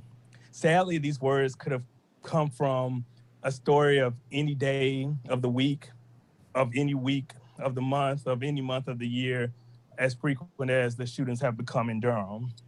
Mr. Mayor and members of the council, we are in a state of emergency.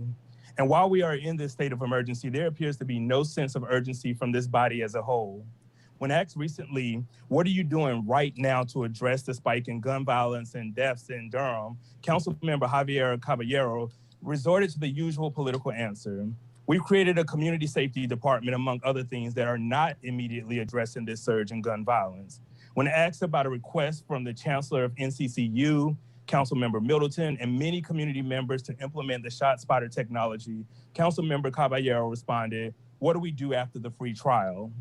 Well, I wish this question was asked by the council member when the council voted to approve millions on a participatory budgeting free trial, or pilot as we like to call them, which has no identifiable metrics for success or impact to the community at large. Mr. Mayor and members of this council, I'm asking you to act immediately to find the resources for ShotSpotter, to find the resources for year-round youth employment and expanded summer jobs for young people up to 24 years old. Find the resources to pay police officers for serving our community, and find the resources to allocate to Black organizations that are working in Black neighborhoods to save Black lives. It appears that the funding is somehow found for any pet project that Councilmember Johnson brings forward, which we know is because she has a block of 3 other votes to control the workings of this council and city staff. So I urge you tonight, Mr. Mayor and members of the council, let's find the 4 votes to save Black lives in Durham. Thank you.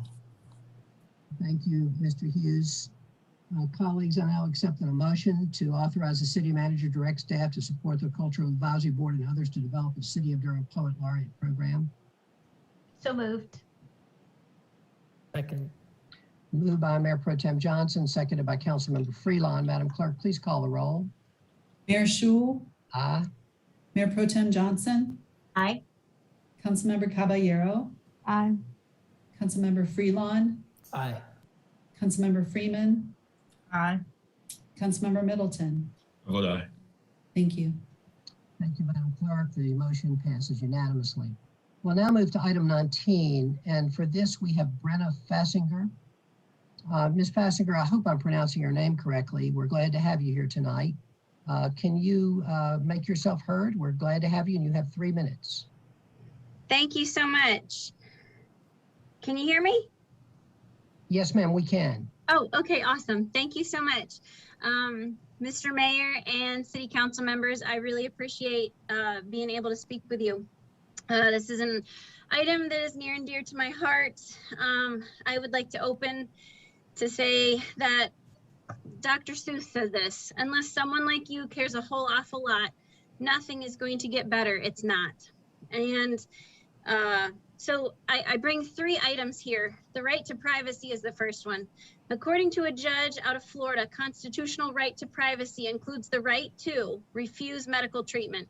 This is about a North Carolinian's absolute right to refuse treatment, unwanted medical treatment, which here is a vaccine. Demanding knowledge of one's vaccination status violates the inherent right to privacy.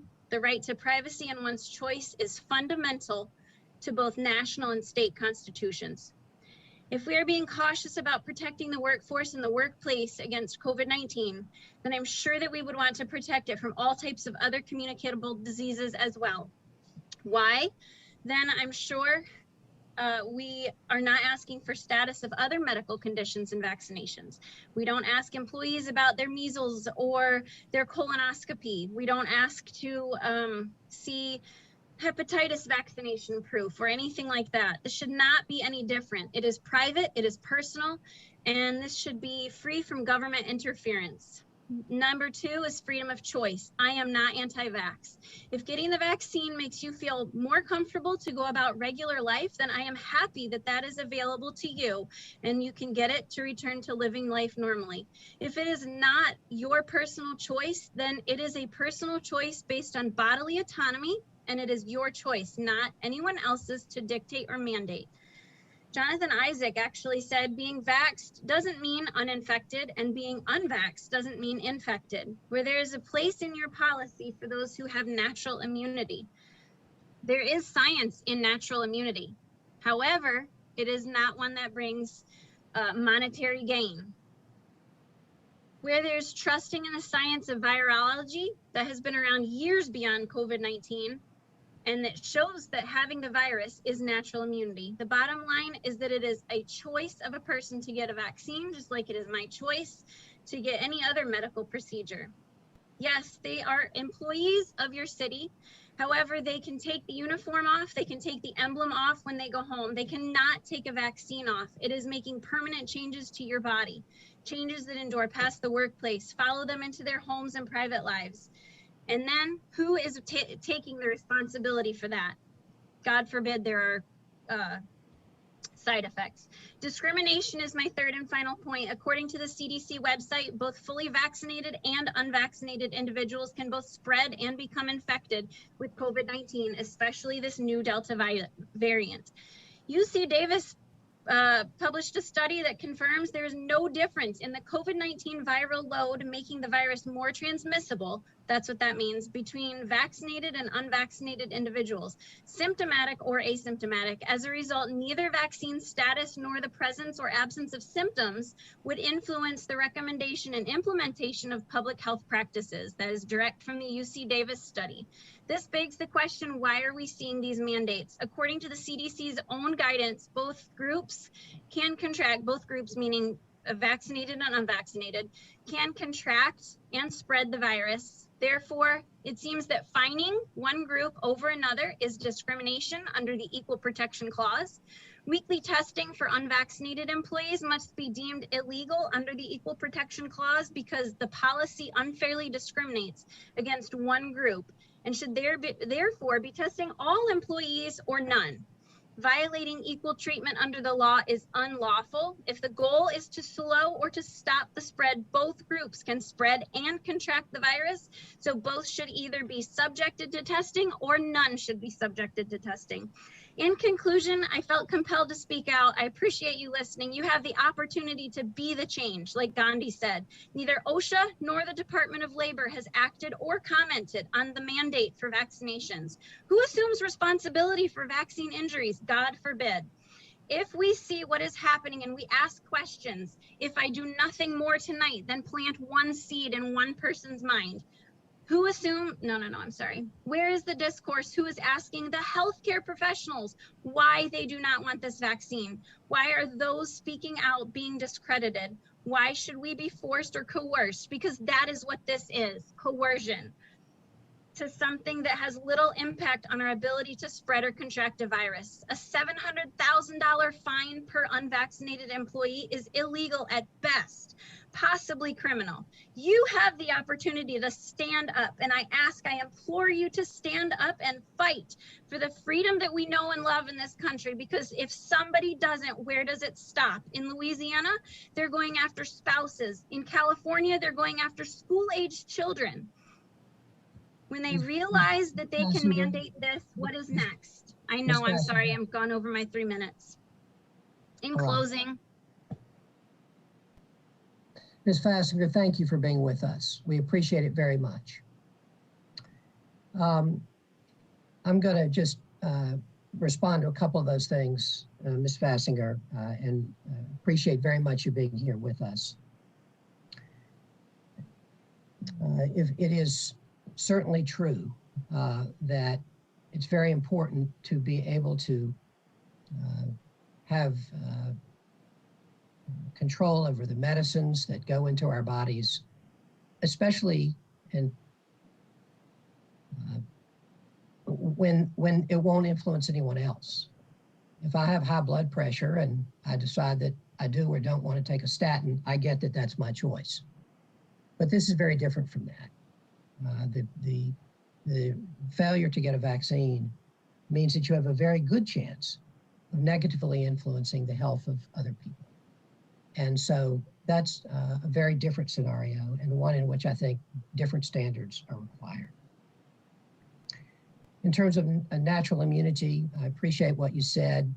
It's not something that the Center for Disease Control agrees with. There's strong guidance from them that while there is some degree of natural immunity that's conferred by having the coronavirus, it's certainly easy, and many people have gotten the virus again.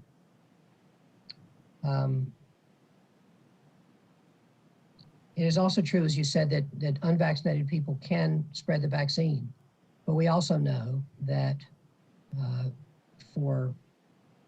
vaccinated people can spread the virus.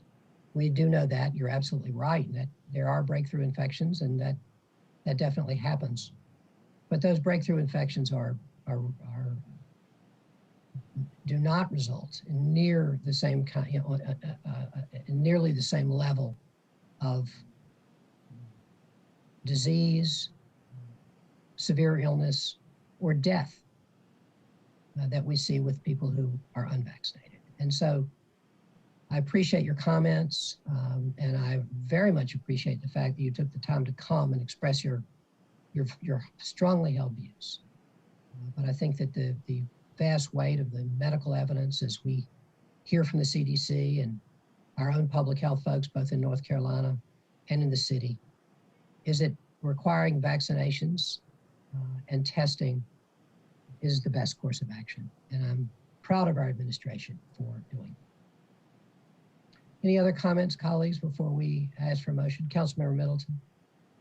Thank you so much, Mr. Mayor, for your response and clarification. I thought it was very important that be intoned in our public space as well. I was going to pull this item because I had a quick question that was prompted by an email I received from a city employee today. I acknowledge we had a very fulsome discussion at a work session, and I rarely pull items that we've treated at work session, but I did find the email compelling, and I'm surprised how many folk actually watch our meetings. The employee alluded to my questions about a statement that the staff made that we may not be able to recoup all of the costs we spend on testing. And I asked, I believe it was Regina, is that because, Ms. Youngblood, is that because there may be some folk who leave city employment before they can get charged for it? She said yes, but this employee raised a question today. What about folk who aren't insured by the city? I imagine there may be situations where folk might be independently wealthy or just refuse to be insured. Are folk who are not insured by the city covered by our testing, on-site testing? And how do we recoup costs from folk that are not covered by the city, but who may avail themselves of testing on-site? Any staffer can answer, or can we recoup those costs? That was a great question that is being asked. And after I answered your question on last Thursday, we did think about that particular scenario. So there are about 90 part-time employees who do not have our benefits that are currently unvaccinated. Those individuals would not be subject to the surcharge. And we don't necessarily have a mechanism right now today where we would be able to charge them for testing, but we can explore a scheme where we direct those individuals to free testing sites so that they can go and get free testing from us. But right now, our proposal today incorporates those individuals being tested at our sites. There might also be some individuals who retire, you know, because we talked about that. So leave our employment by any means, whether they resign or retire.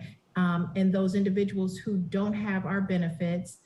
And also there's a small contingent of individuals, because we're giving folks until December 31st to meet the vaccination requirement. And we're going to begin testing before that.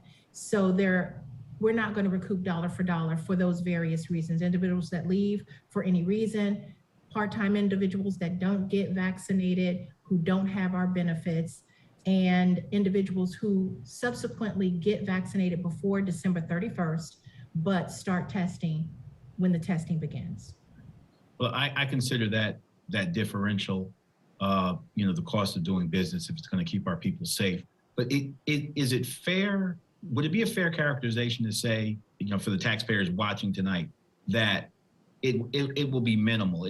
Our exposure, because of the size of this universe of folk that are not covered, our financial exposure is minimal. My word, not yours, but would that be a fair characterization to make? That would be a fair characterization to make, and I would certainly lean on the city manager if she wanted to speak on this particular matter. But your assessment is our assessment that is the cost of doing business. We're not going to recover dollar for dollar, and we're not interested in trying to make money from employees on this particular testing proposition. We want to make sure that individuals that have to be tested pay their fair share, and our true goal is to encourage individuals to become vaccinated. Thank you so much. That's very helpful. I'm going to thank that employee if she's watching tonight for reaching out to me as well. Thank you. Thank you, Mr. Mayor. Thank you very much, Council Member, and thank you, Ms. Youngblood. Colleagues, I'll also say that we received an email today about this item from Jimmy Bright from the firefighters, and Ms. Youngblood has sent, I think, an excellent response to the important points that he raised, and Ms. Youngblood may want to make that available to all of us. All right, colleagues, we now will need a motion on this item. to authorize the city manager to execute a letter of agreement with CVS Health for weekly on-site COVID-19 testing in an amount not to exceed $839,440. I'll move as read. Second. Second. Moved by Councilmember Middleton, seconded by Councilmember Caballero. Madam Clerk, will you please call the roll? Mayor Schul, Aye. Mayor Pro Tem Johnson, Aye. Councilmember Caballero, Aye. Councilmember Freelon, Aye. Councilmember Freeman, Very hesitantly, aye. and Councilmember Middleton. I vote aye. Thank you. And now we'll need a motion to authorize the city manager to negotiate changes so long as the testing contract amount is not exceeded. I'll move. Second. Moved by Councilmember Middleton, seconded by Councilmember Freelon. Madam Clerk, please call the roll. Mayor Schul, Aye. Mayor Pro Tem Johnson, Aye. Councilmember Caballero, Aye. Councilmember Freelon, Aye. Councilmember Freeman, Aye. and Councilmember Middleton. I vote aye. Thank you. Thank you very much. The ayes have it. The motion passes unanimously. Now we'll move to item 21, resolution in support of safe and healthy housing. Can I have a motion that we approve this? And we do have one speaker to the item. So moved. Is there a second? I'll second. Moved by Councilmember Freelon, seconded by Councilmember Middleton, that we adopt the resolution. And we have one speaker to the item, Irene Lawrence. Ms. Lawrence, thank you for waiting all the way to the end of this meeting. We appreciate your being here. Welcome, and you have 3 minutes. And Madam Clerk, can you make Ms. Lawrence available to be heard? Go ahead, Ms. Lawrence. Thank you. Good evening. My name is Irene Lawrence. I'm the policy team lead at Bowl City Tenants United. I would actually like to use my time tonight to prioritize the comments sent to me by Junie Harris, a tenant at Garden Terrace Tenants Union, who is a part of BCTU, who was unable to attend tonight's meeting. My name is Junie Harris. I've lived at Garden Terrace for 21 years. For much of my time living here, I've dealt with mold, rotting wood, leaks, extremely old carpets, and broken appliances. You all want this to change, which is why you're passing this resolution. As the Garden Terrace Tenants Union, we believe that this can change, it has to, and it has to change as soon as possible. We want safe homes free of mold and leaks. When something is wrong, we want it to be actually repaired quickly, and not just painted over. We need well-lit parking lots so we feel safe in our homes. We want the carpets to be changed more than every 20 years. We don't want to have to cook on our balconies because the stove still hasn't been fixed. We have tried to negotiate with our landlord, Jonathan Dayan, for these things, but he continues to be unwilling to meet with us. We believe the solution to our concerns is an expansion of tenant rights and power. We know that we as tenants need to stand up to these landlords, but we also need our elected representatives to stand up to them by passing ordinances to raise the standards for the minimum housing code, actually enforcing those standards, and by making the repairs if the landlord won't do it. Having more rights means we have more tools in our struggles against our landlord. Holding them accountable means making doing wrong more costly. The small civil penalties, fine of $300 a month after a few months of no repairs, does nothing to get landlords to clean up their act. We want to know that the city has our backs as tenants because the landlords are getting away with murder right now. This resolution on tenants' rights is a good start, but it's not enough because it's non-binding. We need each of you to do everything you can to expand tenants' rights by passing a city ordinance to protect and expand our rights. We will be reaching out to each of you soon to set up individual meetings so that we can advocate for our housing needs and give you our ideas for addressing Durham's lack of healthy and affordable housing. Thank you. So in addition to Junie's comments, I wanted to add that, again, while BCTU applauds the City Council for naming and elevating this need for tenant protections and reducing health-related property hazards in Durham, we are aware that improving repairs without mechanisms to prevent landlord greed from leading to gentrification, rising rents, and displacement will not be acceptable to us. BCTU will not support any measures that reduce tenants' power or limits their options. BCTU is asking the City Council to work with us to figure out how to make more housing in Durham safe and affordable. Again, we will reach out to you soon reach out to each of you soon to show you our proposed ordinance and give each of you a chance to explain how you plan to remedy the housing crisis in Durham.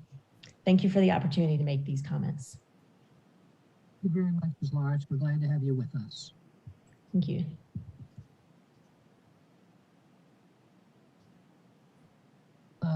Colleagues, we have a motion on the floor. Madam Clerk, will you please call the roll? Mayor Schul. Aye. Mayor Pro Tem Johnson. Aye. Councilmember Caballero. Aye. Councilmember Freelon. Aye. Councilmember Freeman. Aye. And Councilmember Middleton. I vote aye. Thank you. Thank you, Madam Clerk. The ayes have it, and the motion passes unanimously. Colleagues, I believe we have come to the end of our agenda, and I'm going to declare this meeting adjourned at 9:13 p.m. And I look forward to seeing each of you at the work session on Thursday. Good night. Good night. Night.